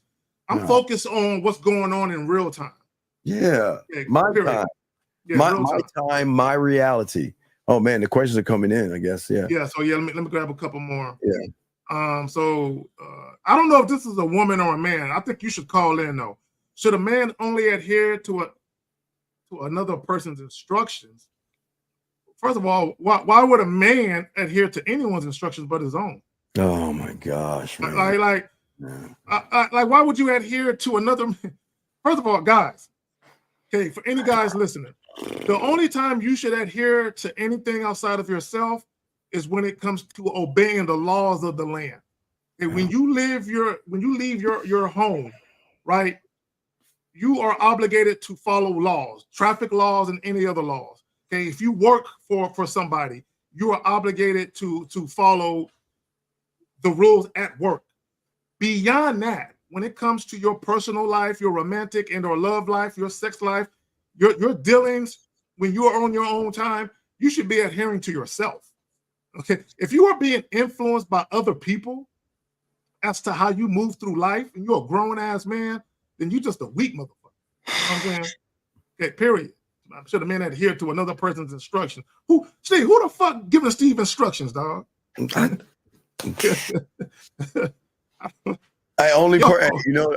know what? Only time I had to heed to someone's instructions when I stayed under the roof of my parents. That was the only time I had to heed to instructions. And even then, I was breaking rules and shit. Even then, we was breaking rights. We was getting our ass whipped. Even then, because I've never liked being told what to do. And as a kid, I always got away what I can get away with. You know what I'm saying? Because I don't like being told. It's one thing about the Army, bro. With the Army, I don't like authority. You know what I'm saying? That's why I couldn't do 30 years like everybody else did. I know we have other questions, but Jay Crease or whatever your name is, you don't have any game, man. Stop fucking lying. Go ahead. I'm sorry, Zach. We'll get to that one. So King just said, if a guy wants a serious relationship, how do you not judge their past when their past molds them? Here we go. This dumb shit. Yeah, man. They shouldn't have relationships, man. Y'all, most of y'all shouldn't even deserve to be with women with this silly shit. This is crazy. This is you gotta get you are so red pilled that you actually need help. You might need some therapy with this one, because let me tell you the honest truth. It doesn't really matter, because this question goes to show why women are running most guys, Zag. You don't care. It shows. See, this is and I say this with respect, this is a feminine, emotional question that shows that whenever you get a woman, you're going to feel lucky.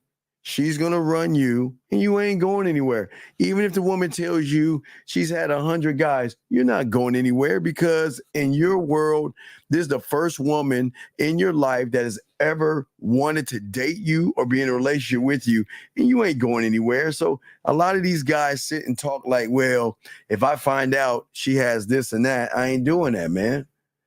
You see what I'm saying? Yeah, see, and he says, motherfucker, put me and you in the room. All right, Jeff, but wait a second, sir. You're asking a question. Wait, did you see him at 157? Young man. Why do you say that when your bitch ass was the one that asked? I'll give you the timestamp, Zach. What did 153? Go to 153. 153. And yet you're asking, but yet you want to challenge me? And you're asking this question? I'm sorry, Zach. I know you have other questions. I'm sorry, dog. No, good. No, go ahead. Do your thing. It's just amazing how bitch ass weak you are asking this sissified ass question.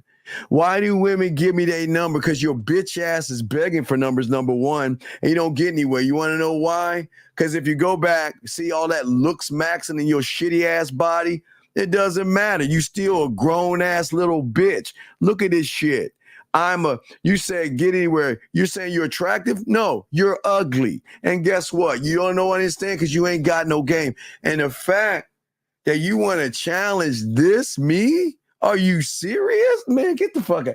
Man, this can't be real. It can't be real. Zach. Yeah, so see, so let's unpack his question. Why do women give me the number but never get anywhere? I'm attractive, so I don't understand. Okay, so homie, see, this is why I say a lot of you guys have a remedial understanding of attraction. And for the homie that asked this question, you're no different. See, you think y'all keep looking at attraction from a man's lens.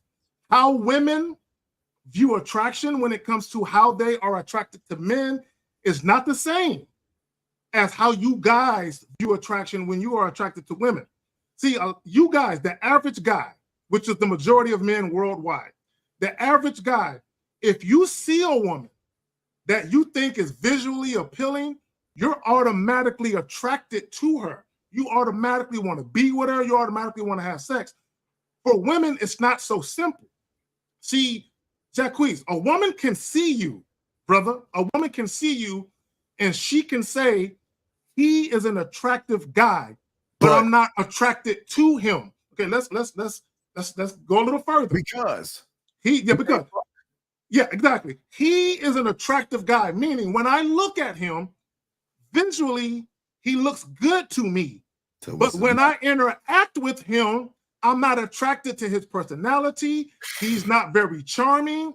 The way he conducts himself is not like the type of man that I'm usually into. Hence, why a woman will give you the number and she don't want to fuck with you because she's not attracted to the type of man she perceives you to be. And how you look visually has nothing to do with it. Yeah, man. Man. But if you had game, you would understand this, though. Yeah, and then you know he doesn't have the mouthpiece. You know he's bad. But you're young man. I am glad you're in better shape. But it is sad. But it's sad that you're tricking your money off over pussy. See, we'll be talking about this tomorrow. You're doing everything for women because you know behind the curtain of the guy who is in shape. I'm not, young man.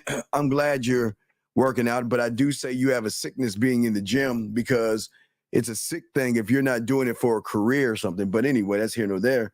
But you're hiding. See, you gym rats are hiding your insecurity, your low value, your low self-esteem, your low self-worth, and the fact that you can't fuck, you cannot turn a woman on, you cannot influence her, you cannot intrigue her, you cannot turn her on. So you think that I can cover all that shit up with your muscles, but as you can see, you have the muscles, I guess, but guess what? Your muscles can't talk for you. And when women realize that you're just a shell of a sucker, they don't want to fuck with you, man. Yeah, so this is what guys got to understand. And for women, it's no different.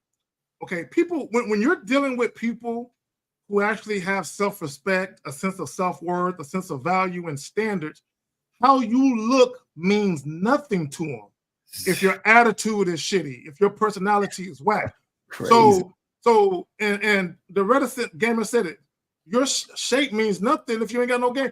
Bro, being visually appealing to women and being in shape and looking good with your shirt off and all that other good shit, yeah, women will look at you, they'll stare at you, but they're not automatically gonna want to have sex with you until they interact with you.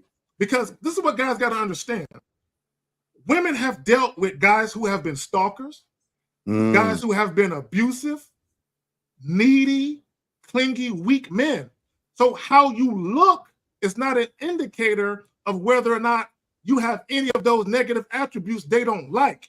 What is an indicator as to whether or not you have all of those things they don't like is fucking talking to you. So once they interact with you and they realize, I really don't like this dude, because this is what happens.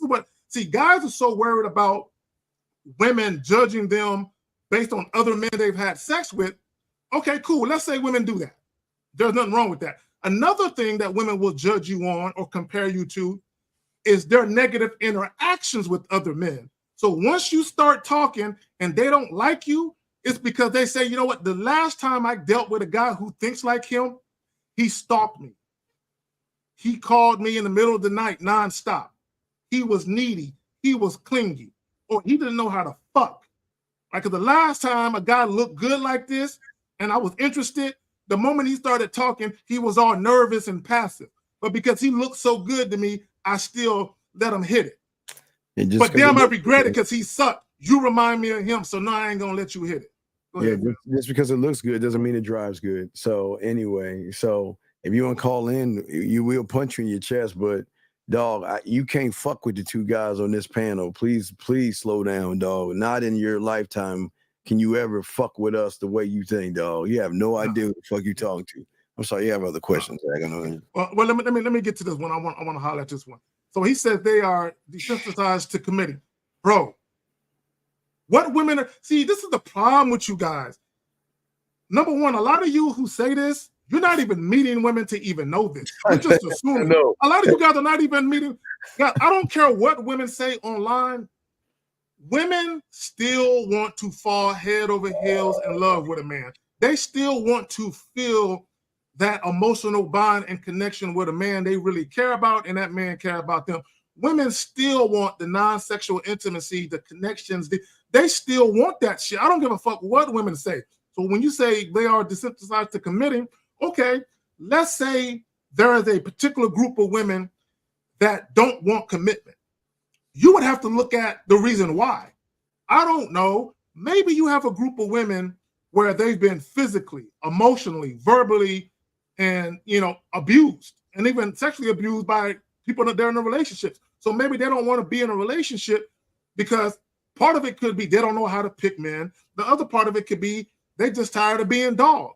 See, guys, y'all act like y'all the only ones who experience negative or unfavorable situations in the dating game. And women do too. So if you're dealing with a woman who's reluctant to get into a relationship, it's not because she don't want one. It's because she's had a string of men that ain't shit. This is why I say this is why they gotta share us, because they keep dealing with you lying ass motherfuckers. You deceivers, you manipulating dudes who act like you want to own women and shit. You know what I'm saying? Jealous and possessive and all that other good shit. Y'all don't think women experience guys who are like that? And then you wonder why you encounter women who don't want to be with you, because you remind them of the guys they don't want to be with. So you're saying more about how women perceive you than the women themselves with that question. All right, so let's go on with this. My man and I are struggling with communication. What is it I need to do to get our relationship back on track? Well, Elena, part of the reason why you're struggling with communication is I don't think he's a real leader. I don't know your man personally, but I don't think he's a real leader, because if he was a real leader, he would have communicated to you that how he does things is on his terms. And if you felt he was that type of man, you would have followed him willfully and willingly and gleefully, right? So the miscommunication probably comes into the fact that there's maybe inconsistencies in his character and how he acts. I would give you two options. Number one, dump him, or number two, find a real man on the side that can fill in the gaps. There you have it. There you have it. You have a choice. Yeah, you just find a dude on a real man. He'll just fuck the shit out of you, and he'll communicate with you, or dump the guy that you communicate. Y'all, sometimes the writing's on the wall, and some of you women just don't see what it is. So you have your choice. Yeah, see, and I would say part of the reason why the communication is faulty in relationships is simply this: you guys are not on the same page, right? Because when you're dealing with a real fucking man, a man who actually knows how to lead, a man who has a focus, a drive, right? And he knows what he's doing, but he's going to give you the marching orders, right? And if you actually respect and admire that man, okay, you're going to be like, I'm following him because I feel what he's doing. I see the benefit in following this man. The reason why there's miscommunication and arguments is because there's a disagreement with his leadership style. That's all. Look, back in the day, specifically during the Vietnam War, right? There was this thing called fragging, where you would have the lower enlisted soldiers. They would basically delete the commanding officer or the person who was in charge. They were basically like, man, we can't stand this dude. Like, we need to delete him, right? And the reason why they would delete him, right, was because his leadership style was faulty, and how he was leading the men was getting men killed, right? It was fucking up shit. So they didn't like his leadership. So like, if we get rid of him and we find a new leader, we won't be going through this shit. So a lot of times when you women are dealing with men like this, you can't get a man to be a better leader. He has to grow and evolve and learn how to be one. So sometimes you got to start all over and find you another dude who actually can hit the ground running and who knows how to lead from the onset. Okay, so hold on real quick. We got some more questions. Okay, hold on real quick. So he says, have you watched the video of that guy walking down the street? No, okay, I'm not even going to answer that. Well, I do want to say, this is why, okay, gentlemen, and I say for all you guys, please don't be this guy. Please, I say for all you guys, let this loser, this is why he can't get any women, because he's too busy looking at other guys. Versus we need you guys to get out there and start meeting women and talking to women, then get with us. This guy right here just watches stupid ass videos because he's so gullible that he believes that what he sees is actually real. And even if, Zag, the women are coming up to that guy, so fucking what? That still ain't the game. So what? We're supposed to be impressed because a bunch of women are coming up to the guy. What, does he have Axe spray on his body? I mean, come on, man. Man, get the fuck out of here with that bitch shit, dog. Go ahead, Zach. You got it, man. I'm not even going. That's goofy as fuck. Okay, that's real goofy. I understand. I don't guess I don't think y'all understand modern women that outdated talking points is illusion. Bro, no, see, first of all, you losers don't understand women. Okay, you lose. a lot of you losers who think like this guy, a lot of these guys, women don't fuck with him. Women don't like him, right? The last time they even saw a coochie is when they slid out of their mothers want coochie and shit, right? But these guys, they come to the internet, and because they watch a bunch of videos with goofy ass YouTubers making points that they agree to, they think they have an understanding of women sitting on the computer watching videos all day. Yeah, right? Yeah. I'm sorry, Zach. Go ahead. No, I just want to say my thing is, here's the reality of it. This day and time, in 2024, men are weaker. Men are weaker than our grandfathers. Men are weaker than our great-grandfathers. Men are weaker now, right? Period. All guys do is, I had a guy tell me, Steve, that he was looking to fall in love. I bet you our grandparents and our great-grandfathers, I bet you they weren't talking like that. Yeah, we got a call, but I agree. We are outdated. I mean, who wants to love themselves and who wants to have a standard? You're right. We are outdated. Yeah. Okay. Anyway, 845, what's your name? What's your question, sir? 845 Hello. going once. What is your name, sir? And what is your question? Hi, how you doing? All right. Goodbye. Goodbye. You got it. I don't understand. We asked your name. You can't mumble. You got to speak like a man. But yeah, you're right. We're outdated. I'm sorry. Nobody wants to love themselves. Who wants to teach guys to have self-worth? Who wants to teach guys how to have a standard? Who want to teach guys how to move as men? You're right. We are so outdated. Well, and let me say this, and there's a saying, you can't complain your way to success, right? I've never heard of a rich man complaining about being broke. I've never heard of a guy who has a nice car complaining about a lack of transportation, right? I've never heard of a man who has a roof over his head complaining about being cold at night because he ain't got a place to stay. The only guys who complain about women are guys who can't get women, period. Yeah. And then tell the ones who can get women, they're outdated. Like, that's crazy to me, dog. That's I don't understand it. But we caught up on questions. Let me see. I thought there was a woman that said, let me see. I thought I saw one. Yeah, you can point one out, let me know. You see here.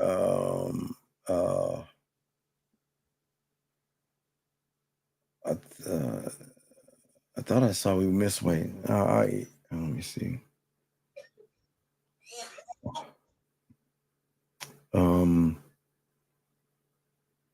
Oh yeah, I was looking at players' question. I'm sorry, that was a bad question. Never mind. That was a. And then who is this person right here? Okay, never mind. I think we're. Hey, my bad. I think we are. I thought I saw something I didn't see. Yeah. Let me say this to Jillian. Yeah, men who use the term modern women are the ones who are intimidated. Yeah, the term modern women is guys who basically saying all women are this way now. Right. Like women of yesteryear were all different. Women of yesteryear were all different. Sir, can you turn down your background, sir? Turn on your background. Oh my God, fuck. Yeah, hello? Okay, sir, can you get off your speakerphone? We cannot hear you. Can you turn that down the background? All right, I'm gonna ask you. Sir, turn the background down. Goodbye. All right, I don't understand.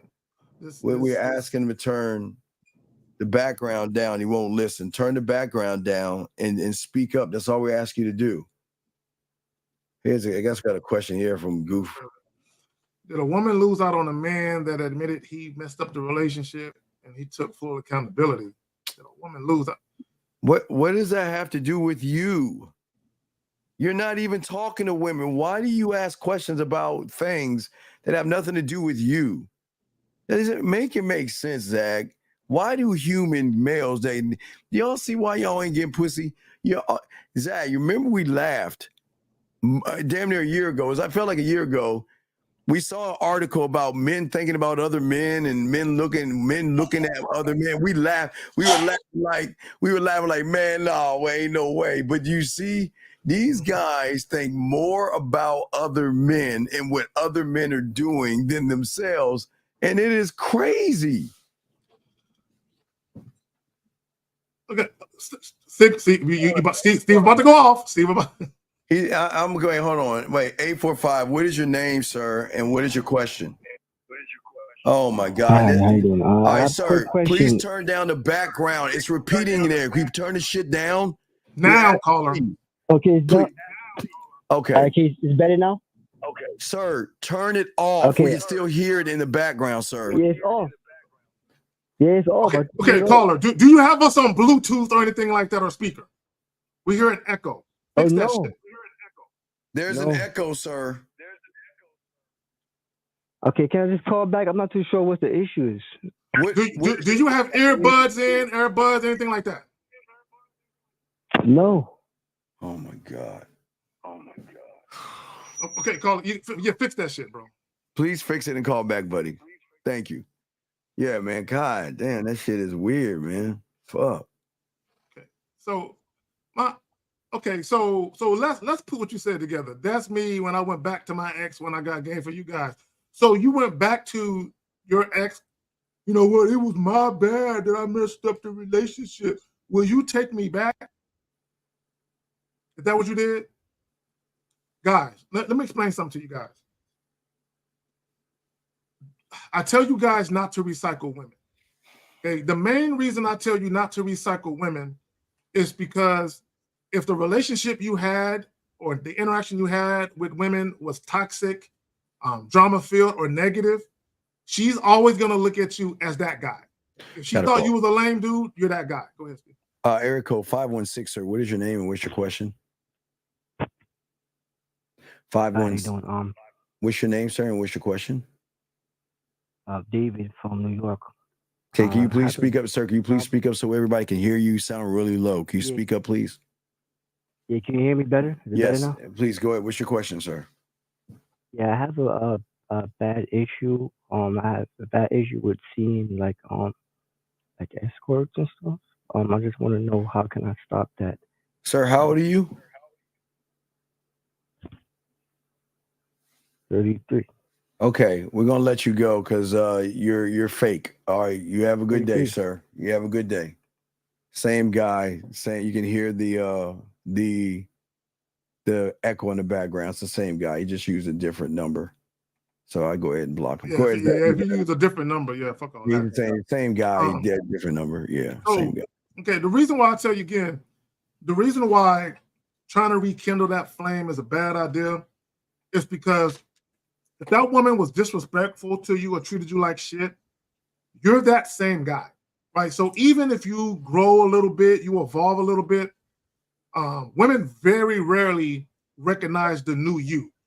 You're the old dude, right? So if a woman called you a bitch or told you you wasn't shit or she just disrespected you, you're that old dude, right? So what you need to do, if you do evolve, if you do grow, right, and you do make some changes in your life to become a better man, a well-rounded man, you need to reinvent yourself with new women. Stop trying to go to old women, right? Oh, you're still listening, Andrew. Yeah, Andrew. Right, let's bring that up. Let's bring this goofy. Andrew, that's very, very interesting, Andrew. Again, we always tell you, young man, to think. It's a thinking man's game, and we just want you to think for a second and look at what you're saying. Okay, so you're saying that bodies don't fit our narrative. We've all seen the video, dude walking and women coming to it. Ain't nobody seen that stupid ass shit because motherfuckers aren't looking at other men the way y'all homophobic guys are. But anyway, young man, please understand that you need help. And for some reason, if we are so outdated, why are you still in here? When was his last? When was his last post? It was at, okay, where's 2:19 our times at? When did he come in and make the comment about being 15 minutes ago? So if we're outdated, why are you still in this room, sir? If we're so outdated, I'm just asking if I throw this act. If we're so outdated, why would you waste your time with two outdated guys giving outdated information? If I was you, I'd jump out this room and go back to your Discord because these outdated motherfuckers don't know what they're talking about, buddy. Well, this is a very hetero-flexible comment. And you're about 2 months too late. Pride month was in June, not August. Here's the thing. So you're watching these videos, and are you saying to yourself, "Wow, he's really cute"?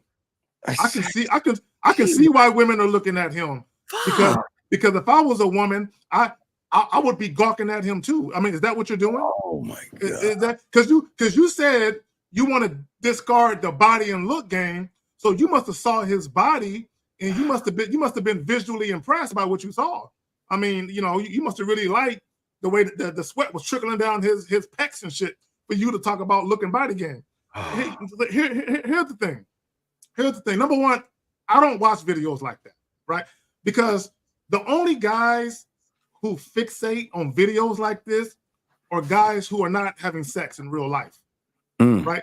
There is no way you can be having sex in real life with women that you actually like, right? Or are actually attracted to, but yet you're pointing to videos of a guy walking down the street, right?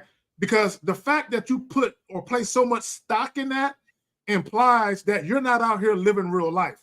Because I can walk down the street and not a single woman stops to look at me. But when I have a conversation with them, some of them are going to be interested. So I don't know what it is about you guys that want to be like women. And I think that's what it is, Steve. They want to be catcalled. They want to walk down the street and show a little leg and have women whistle at them and shit. I think that's what they want. They look at women and be like, I wish I had it that easy, where I can walk down the street and women just gawk at me and whistle at me and want me. So when they look at guys, they look at these videos, they're like, wow, he's really handsome. If only I was as tall as him and my facial bone structure was like his, I can get women looking at me too. Come on, bro. Let me see. I think that was it for the questions and shit. Yeah. Hey guys, call in. We ain't gonna be here that long. If you got questions, put a Q in the chat. All about your question. Let me get rid of this question.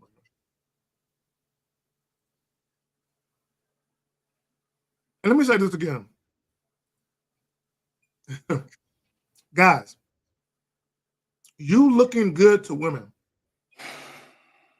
You looking good to a woman don't mean nothing.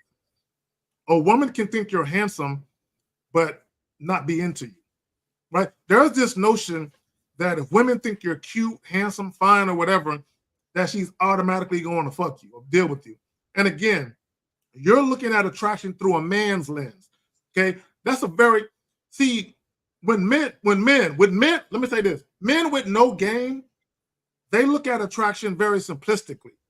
Like, if she look good, I want to fuck her. In this video, we got the best defense. When Steve and I and the fellas on the Real Game, No Theory podcast, when we look at chicks, we can acknowledge that visually, she looks like the type of woman that I would fuck with. But before I make a decision whether or not I'm going to bless her with this pipe or I'm going to bless her with my time, let me have a conversation with her first. See, and that's a lot how women look at men. Yeah, he's cute and all that. I like the way he dressed and all of that shit. But let me have a conversation with this man before I make a decision which way I'm going to go with this guy, right? When you actually have standards, right? And you actually look at people beyond the surface, you actually have to talk with them first, right? A lot of you guys, again, you look at attraction through a man's lens where, well, if someone thinks you're handsome or cute, you're supposed to want them. This is why a lot of you guys, you're confused. When women give you a compliment and they tell you that you're handsome or that you're cute, and then you try to take them out and they're not interested, you're confused because you say to yourself, she gave me a compliment. She said I look good. Why don't she want to fuck me? Because you guys only give compliments to women you want to fuck. So when you get a compliment from a woman, you think that she think like you. Well, she must be giving me a compliment because she want to have sex with me. No, idiot. She's just giving you a compliment just because. Now, there are instances where a woman could compliment you because she is attracted to you and she wants to get at you, but you cannot automatically go by a woman simply complimenting you and associate that with sexual attraction. That's not always the case. 516, what's your name? What's your question, sir? What's going on? Oh man, same guy. Anyway, go ahead. I'm sorry, Zach. Sorry. These dudes is lame as fuck. All right, so he says, you said they will always see you as that goofy guy, even if you change your mindset. Doesn't it depend on the woman herself or most women think like that? There are exceptions, Sigma, but by and large, when you get out of a relationship where there was drama, toxicity, and disrespect, I don't care if it's been a couple of months or a full calendar year, or maybe even longer, that woman will always view you as that guy. Always view you as that guy. Women very rarely say, oh, I can see that he's changed. I'm going to embrace the new him. Women very rarely look at that without being able to still remember the loser guy they was with, the guy that cheated on them, the guy that lied to them, the guy that put their hands on them, the guy that acted like a little pussy. Whatever the case may be, women will always see you like that. There's a saying, you never get a second chance to make a first impression, right? So people rarely view you a different way the second go around. Okay, are there exceptions? Sure. But in all likelihood, nah. Got a question, though. All right, right there. Oh, no, not right there, right there. All right, do you guys think it's kind of harsh telling a woman that you're just trying to sleep with her? Why is it harsh? See, right there, Chief's guy, right there. See, society has got y'all thinking that you're wrong for telling a woman the truth. See, guys, you can't have it both ways. Okay, you can't have it both ways. What I mean by that is this. On one hand, you have women, they'll say, why can't men just be honest? If all you want is sex, just let me know. Tell me your true intentions, and then you get gun shy and you get worried about telling a woman your true intentions. My thing is, even if a woman feels some type of way, if you tell a woman straight up, like, look, I got to be honest. I'm not looking for no relationship. I'm not looking for anything serious. I'm just interested in fucking you on a regular basis. You know, once a week, once every couple of weeks. You know, that's all I really got time for. You know what I'm saying? You with that? You can't concern yourself to how a woman responds to that. I don't think you guys understand. Women already know you want to fuck. So why are you telling her something she already knows? And the fact that she already knows and she realizes you don't know how to do it is why you're not getting it. So I don't understand why you think it's harsh. It's again,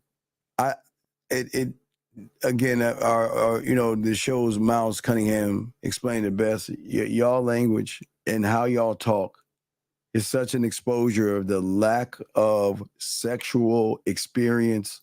It is a shame that you can't stand on what you want, but there's no influence on you to influence a woman to want to fuck with you.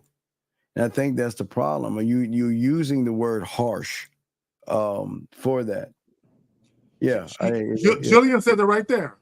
Yeah. See, guys, and Steve said it. Guys, women are not dumb. Women know when a strange man they've never met before approaches them, smiling all in their face, showing all his teeth. Hey, girl, what's your name, girl? You know, they already know you want sex. All women know you want sex. It's not a matter of women not knowing that you want sex. It's just a matter of, is that all you want? But women know that you would not be talking to them if you didn't want sex in some capacity. So all women know that. Now, what some women will do is they will be curious to see how you're going to approach them compared to the last 10 guys. What are you going to say to camouflage your true intention like most guys do? Right? This is why a lot of times you guys, when you get played with, when women tell you shit like, you know, can we get to know each other on here first? A lot of times you already coming at them very indirect. So all they're doing is just playing a game you're playing. Okay, so we got area code 754. What's your name and what's your question? Yeah, hello, you can hear me? Sir, what is your name and what is your question? Yeah, this is Nicholas. Yeah, I was just calling because I know you guys like the game masters pretty much. I just want to get you guys' opinion. Let's say you meet a girl and like you get her number, right? Like, how soon would you try to like follow up to like do like a hangout, or something like that? Well, why don't you tell us? I mean, in my opinion, I would say I'll try to do it as quick as possible. So then Let's what say is if I get her number, like, on a Friday. then what does our opinion matter if you already have that in your head and you stand on it, sir? No, I know like different people have different Okay. No. Where's that? Okay, caller, my brother. Do you know I've met women? We exchange contact information. Like, let's say I met them around 11 o'clock in the morning. I know where this is going, Zach. Do you know I called their ass at 6 o'clock p.m. a couple hours later? And they were happy. And they were like, I'm so glad I heard from you. When we first met, I didn't know if I was going to hear from you again. So I said all that to say this. When you are dealing with a woman who sincerely and genuinely wants to hear from you, there is no such thing as too. So, bro, you can walk away from a woman and call her an hour later, and she will be excited to hear from you. Know that, right? Yeah. No, you don't know that. Come on, can you be honest? You don't know that. That's why you're asking the question. No, because Then why? Then wait. Then why are you calling? There's something. Okay. Do you think we a bunch of dumbasses, young man? Nah. Okay. I appreciate it. But if you have received that type of play from a woman, then why are you asking us the question? Nah, I don't know. Cause some people may. No, women. Wait. Do we give a fuck about some people or some women, or do we give a fuck about ourselves? Ourselves. So then, what is your statement about the coming? What does that have to do with anything? Some people. I know, for example, like I'm not gonna say I go based on like other dating coaches or what they probably say, but as in just in general speaking, like in your opinion. But you're asking, okay, but young man, you should, okay, sir. Okay, do you understand? You know what the difference between red pill manosphere and manosphere people and us? You know what the difference is? What that is? We teach you how to think for yourself, right?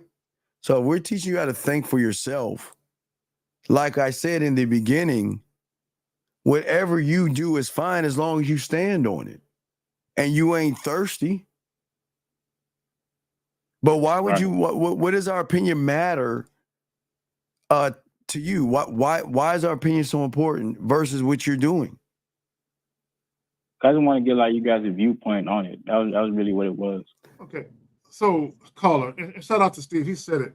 See, here's the thing: when you are a supremely confident man, you don't give a fuck what nobody think about you, right? So what I mean by that is this: if I meet a woman at 11 o'clock a.m. and I call her at 2 o'clock p.m. and she got a problem with me calling her that early, she ain't for me. If I meet a woman on a Tuesday and we exchange contact information and I don't call her until Friday, and she tells me, you took too long to call me, I'm no longer interested. I don't give a fuck. I'm like, all right. I don't care. I literally don't care, right? And you shouldn't care. At the end of the day, as long as you're not hurting nobody, you should be comfortable enough and confident enough to do what you want to do. See, a lot of times when guys make these goofy ass videos trying to give you, hey, you need to wait 72 hours, 3 minutes and 22 seconds to call a woman, right? A lot of these guys, they don't understand what it means to really deal with a woman who really is feeling you and she can't wait to hear from you. Right? They don't truly understand that. So they think that, oh, in the past, when I called a chick, she called me needy. So let me wait now. The reason why she called you needy is because she was never attracted to you. It had nothing to do with how soon or late you called her. Does that make sense, young man? No, you're right. Yeah, you're right. All right, buddy. Well, we appreciate the question, okay, man? Right, appreciate it. Hey, Zach, all about the you. Yes, sir. Yes, sir. All right. All right. Thank you, sir, for the question. Thank you, sir. We'll throw you back in. All right. You got it, Zach. Cool. We got some questions, so let me grab them. Hold on. What I say? Okay, right there. So he says, when I want to approach women, they always give me that. God. They always give me that mean mug as if they don't like me.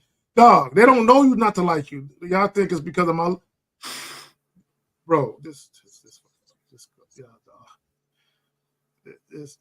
You know what, Steve?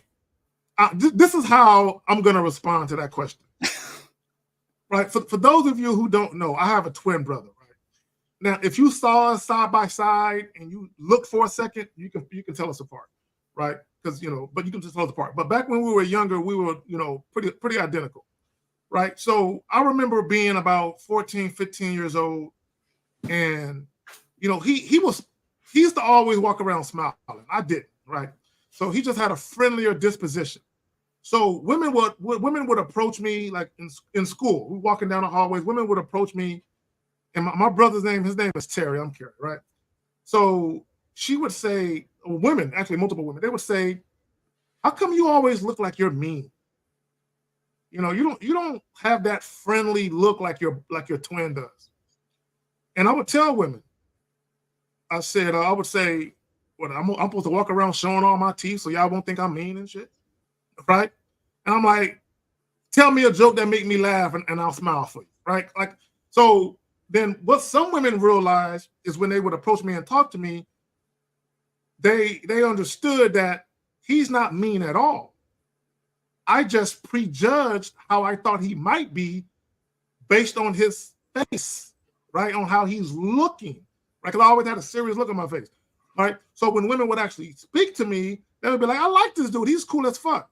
So a lot of times, because you have approach anxiety and you're worried about getting rejected, Simeon, you automatically have this false belief in your head because of how a woman looks, that's an indication of how she views you. No, it's perfect. I nailed it, Zach. Yeah, they say people look unapproachable. Like, man, y'all gotta stop with that, bro. Bro, Steve, look, okay, maybe it's the arrogance in me. Maybe it's that. I don't know. But even if a woman look like she's in a pissed off mood, I feel like I'm such a cool motherfucker that I can brighten her day. I literally feel like I can brighten a woman. Now, am I going out of my way to try and brighten? No, of course not. But I feel like even if she had that resting bitch face, I feel like, you know what? She probably got approached by a bunch of losers today.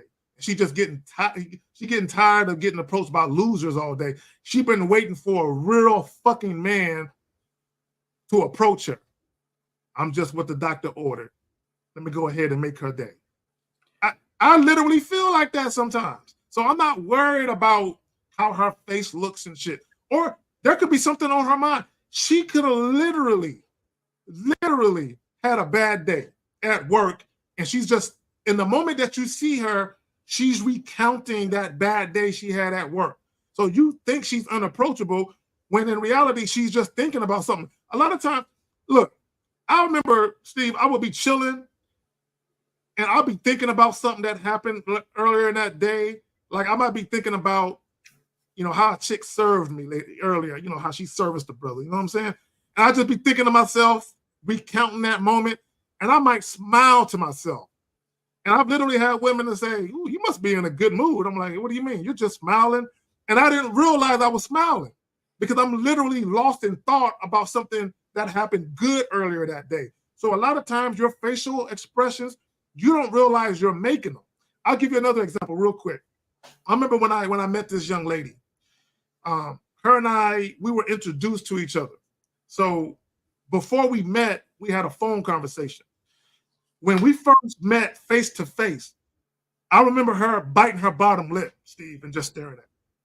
And she didn't realize she was biting her bottom lip, right? And anyone who knows anything about that, when women see you and they're looking at you and they're biting their bottom lip, there's heavy, heavy attraction, right? So she didn't realize she was doing that. So a lot of times when it comes to facial expressions, because you're lost in thought about something you're thinking about, you're making a face that you don't realize that you're making. A lot of you guys who just are too worried about being rejected and all that other good shit, you just get caught up in your own thoughts and shit. Hey, you got one from TC. There's a question from a TC. All right, let me grab that real quick. So he says, would you guys say that women will mirror a guy's behavior that she's interested in if she's not assertive and is being dry to her? I would say women mirror men's behavior no matter what. No matter, a woman will mirror your behavior no matter what. Okay, meaning this is what I mean by that.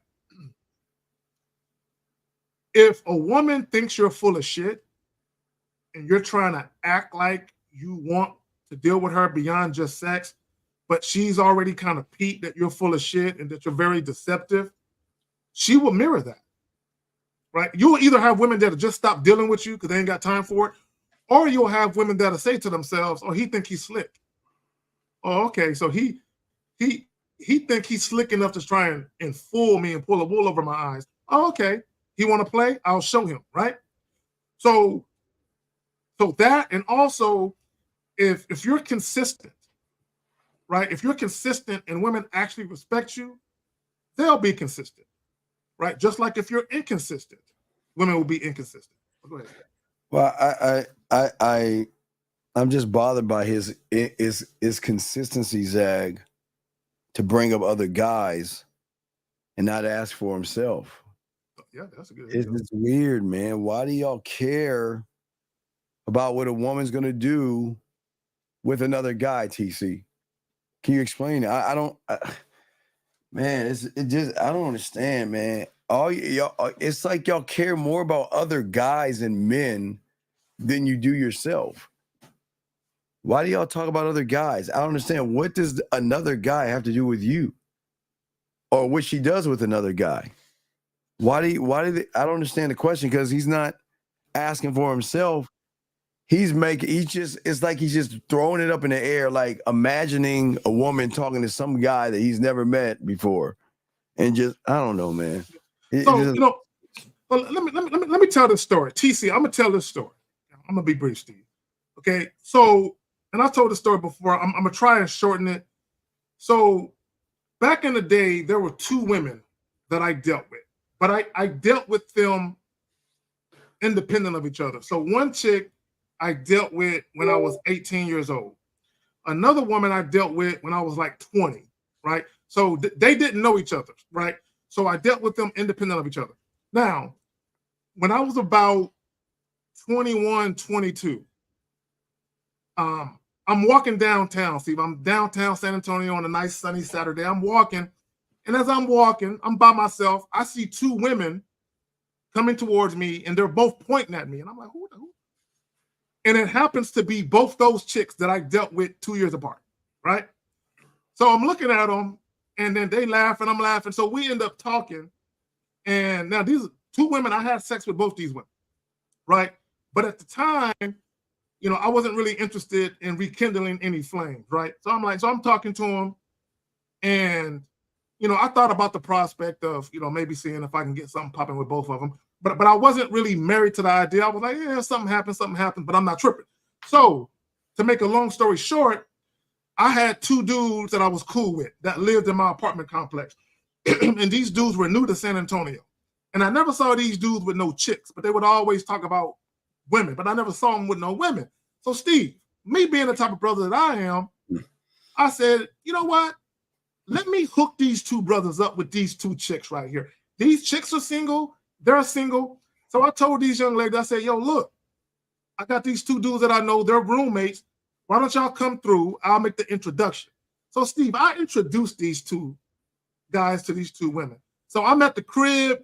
I'm making an introduction. And I go to leave. The chicks don't want me to leave, right? Now, bear in mind, I had sex with both these chicks. So we have history. They don't know, Carrie, stay. We ain't seen you in years. So I'm like, no. I said, look, y'all go ahead and talk to my fellas real quick. Get better acquainted. I'll be back later. Fast forward, I didn't come back. A couple of days later, Steve, I see the guys on the basketball court, and I asked them. I said, yo, what happened with the ladies? Y'all get it in? So I told the guys. Now, bear in mind, I told both the guys. I said, I had sex with these women the very first day that I met. And we all had an ongoing sexual relationship. So I said, don't be wasting no time with these chicks because they're about that life. Not only did these guys not have sex with these chicks, but these chicks end up stealing from them, Steve. They stole from their crib and shit. So they didn't do me like that, but they did these guys like that. So my point is, women will treat you differently based on how they perceive. Go ahead. Nah, you got it, man. Great call. Yeah. All right, so hold on real quick. Let me grab some more questions, just some more. So, yeah, no, they did fumble it because I told them, I said, don't waste no time with these chicks. They about that action. But you know what, Steve? It don't even matter because if women don't perceive you as that dude, it don't matter what you try and do. They still ain't gonna fuck with you. So I want guys to understand that see guys think that, oh, women who are promiscuous or women who have sex quick, they are a certain way.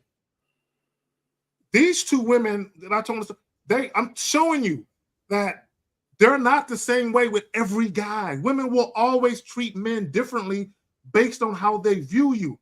If women think you are a sucker, if they think you are a chump, if they think they can get over on you, some women will just leave you alone, right? Other women will take advantage of your weaknesses, right? So it is what it is. But yo, are we good on calls? Yeah, we're good on calls, sir. Okay. Yes, they do. Yes, they do. Yes, they do. And I remember Steve thinking to myself, no wonder these dudes ain't got no chicks around. These niggas is weak. You know, like how y'all, like I put it in your lap. I put 2 chicks in your lap. I told you exactly how to get at them. You know, you can lead a horse to water, but you can't make them drink, bro. You know what I'm saying? You can't make them drink. So anyway, we good on that. All right, guys, look, y'all ain't coming with the questions and shit. So, you know, we in overtime and shit. So, Steve, you going live later on, fam? Yeah, at 8 East. 8 East. So I think we're gonna talk about nice guys or something. All right, hey, there you have it. For all y'all nice guys, man. Go ahead and tune in to Steve later on. I think he's going, he said 87 Central. Yeah. So y'all come through and fuck with Steve. Also, tomorrow, guys, the Real Game No Theory podcast, myself, Fifth, Steve, L. I don't know if Miles gonna be there or not, but if he is, you know. Jay Walker, ain't got no membership yet, but I do got a channel membership, fam. I do got Patreon, fam. Okay, all right, so real quick, let's answer this last question. Can we talk about giving women duty? You know, I'm glad you asked that question. KT, I'm glad you asked that question. Because, see, there used to be a time, many, many moons ago, where when a man was choosing a wife, that's what he cared about. He cared about her duty. If I'm going to make you my wife, if I'm going to impregnate you and give you my seed, right, I need to know that you're going to be a dutiful wife.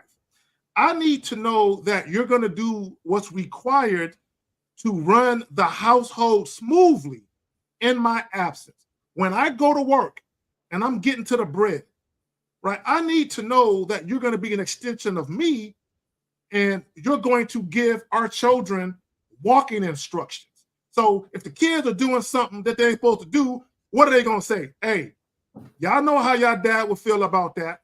Don't make me tell him when he get back home.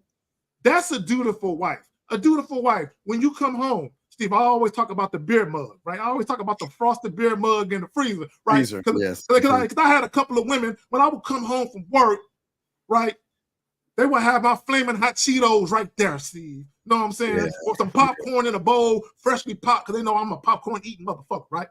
And then they would have this is back in my beer drinking days. I don't drink beer no more, right? But they would have a frosted mug in the freezer and take it out, and they would pour my beer. You know, they would lean it to the side, right, so the suds don't pile up. And they would serve me my flaming hot Cheetos and whatever, right? Because it might not be dinner time yet, right? Because they still might be cooking. So they give me my little snacks and my little beer, right? A dutiful wife, right? Or she knows, hey, Kerry just pulled up. Let me run the shower for him. So when he get in here, it's already nice and warm. And I got his towel folded up. I got his washcloth folded up, right? You know, I got a pair of lounge pants and a little t-shirt for him. So when he get out, boom. And Steve, I even had one chick. She would put baby oil on me, Steve. Yeah, she would. She was standing in the bathroom with me and just oiled me down. A dutiful wife, a dutiful woman. But go ahead. I'm not talking about like wives. I'm just saying like it only got to be a wife. It could be a chick that you see. Yeah. I mean, even around this time, I would love days like this before the season because they would call. They either get a call Friday, Saturday, and what do you want me to cook for you? What do you want it for dessert? And then just as long as you fuck me at halftime. So I used to have my football chick where we just, I asked my boys like, what y'all want to eat, man? They're like steak or whatever they wanted, man. It's like, and when I say, man, what do y'all want for dessert? Right? She make a dessert too. Yeah. What y'all want? Cake, cupcakes. And she'll go. She's like, yeah, I'm at the go grocery shopping. I'm gonna get everything together, and then I'll have it for the football. Then I'll have, you get there. She has all the hors d'oeuvres, while the meal. Like you're saying, my boys had the drunk beer and stuff. So she would have not the mug for them, but she would have drinks in the cooler or whatever for them, and then with the hors d'oeuvres, and all other stuff, and just have the meal ready. And then halftime, I knock it out. And then the second half she get in there and start making the cookies or the cake or whatever. So it was just that's what I called the one on the roster, my football chick. You know what I mean? That was the one that, wanted my time so bad because she knew she couldn't get it. So she figured it out. I like football. My boys like what? I will hang out with my boy. I can say no homo. You know what I mean? It's football. I'm gonna hang out with my dogs, my boys. Talk shit, watch football. Ain't think about these one like that. But smart enough to say, you know what? I'll make something for you. Bring your boys over and stuff like that. Yeah. So, Bro, he says an Avery. Yes. There you go. No, I like that. I like that. But anyway, so to piggyback off what you said, me and my twin brother, right? We would have these little Madden tournaments. I would go to, we would switch up. I would go to his, because he lived down the street from me. I would go to his house sometimes. He would go to my house. So the woman we were dealing with, right? I come over to his house, we playing. She would go, hey, you guys want a cold beer? Boom.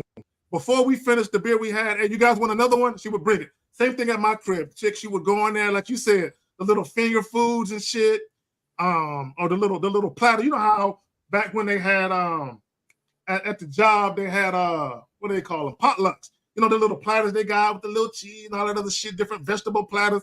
Bring that out. So I think it's funny how a lot of guys be like, oh, women don't like guys that play video games.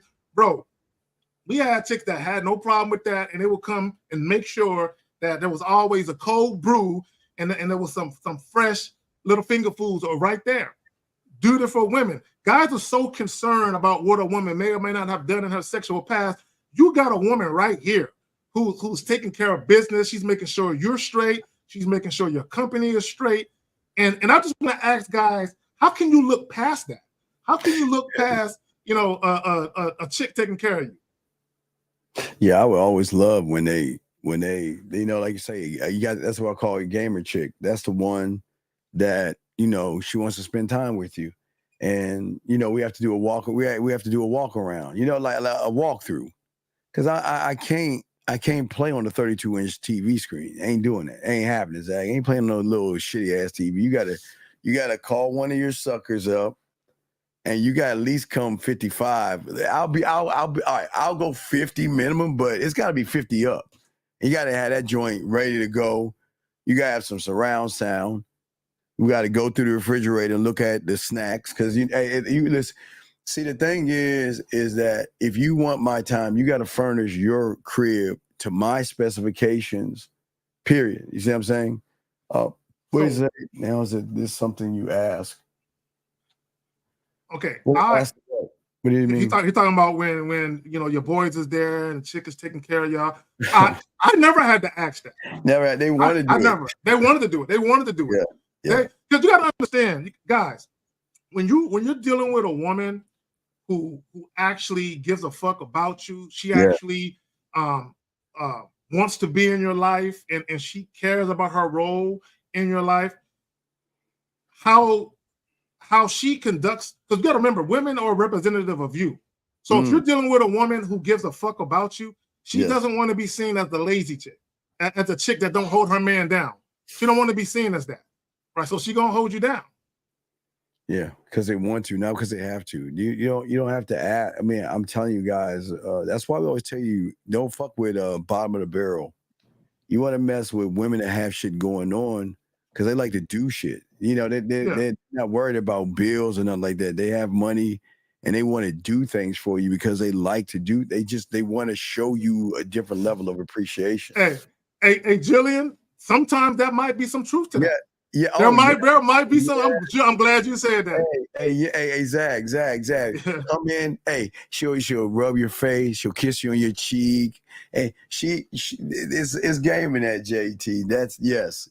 They will. Because I'm glad you said that because just because a woman has a low body count doesn't mean she's gonna do all that shit for you. See, a woman's sexual past has nothing to do with how she ultimately treats you outside of the bedroom.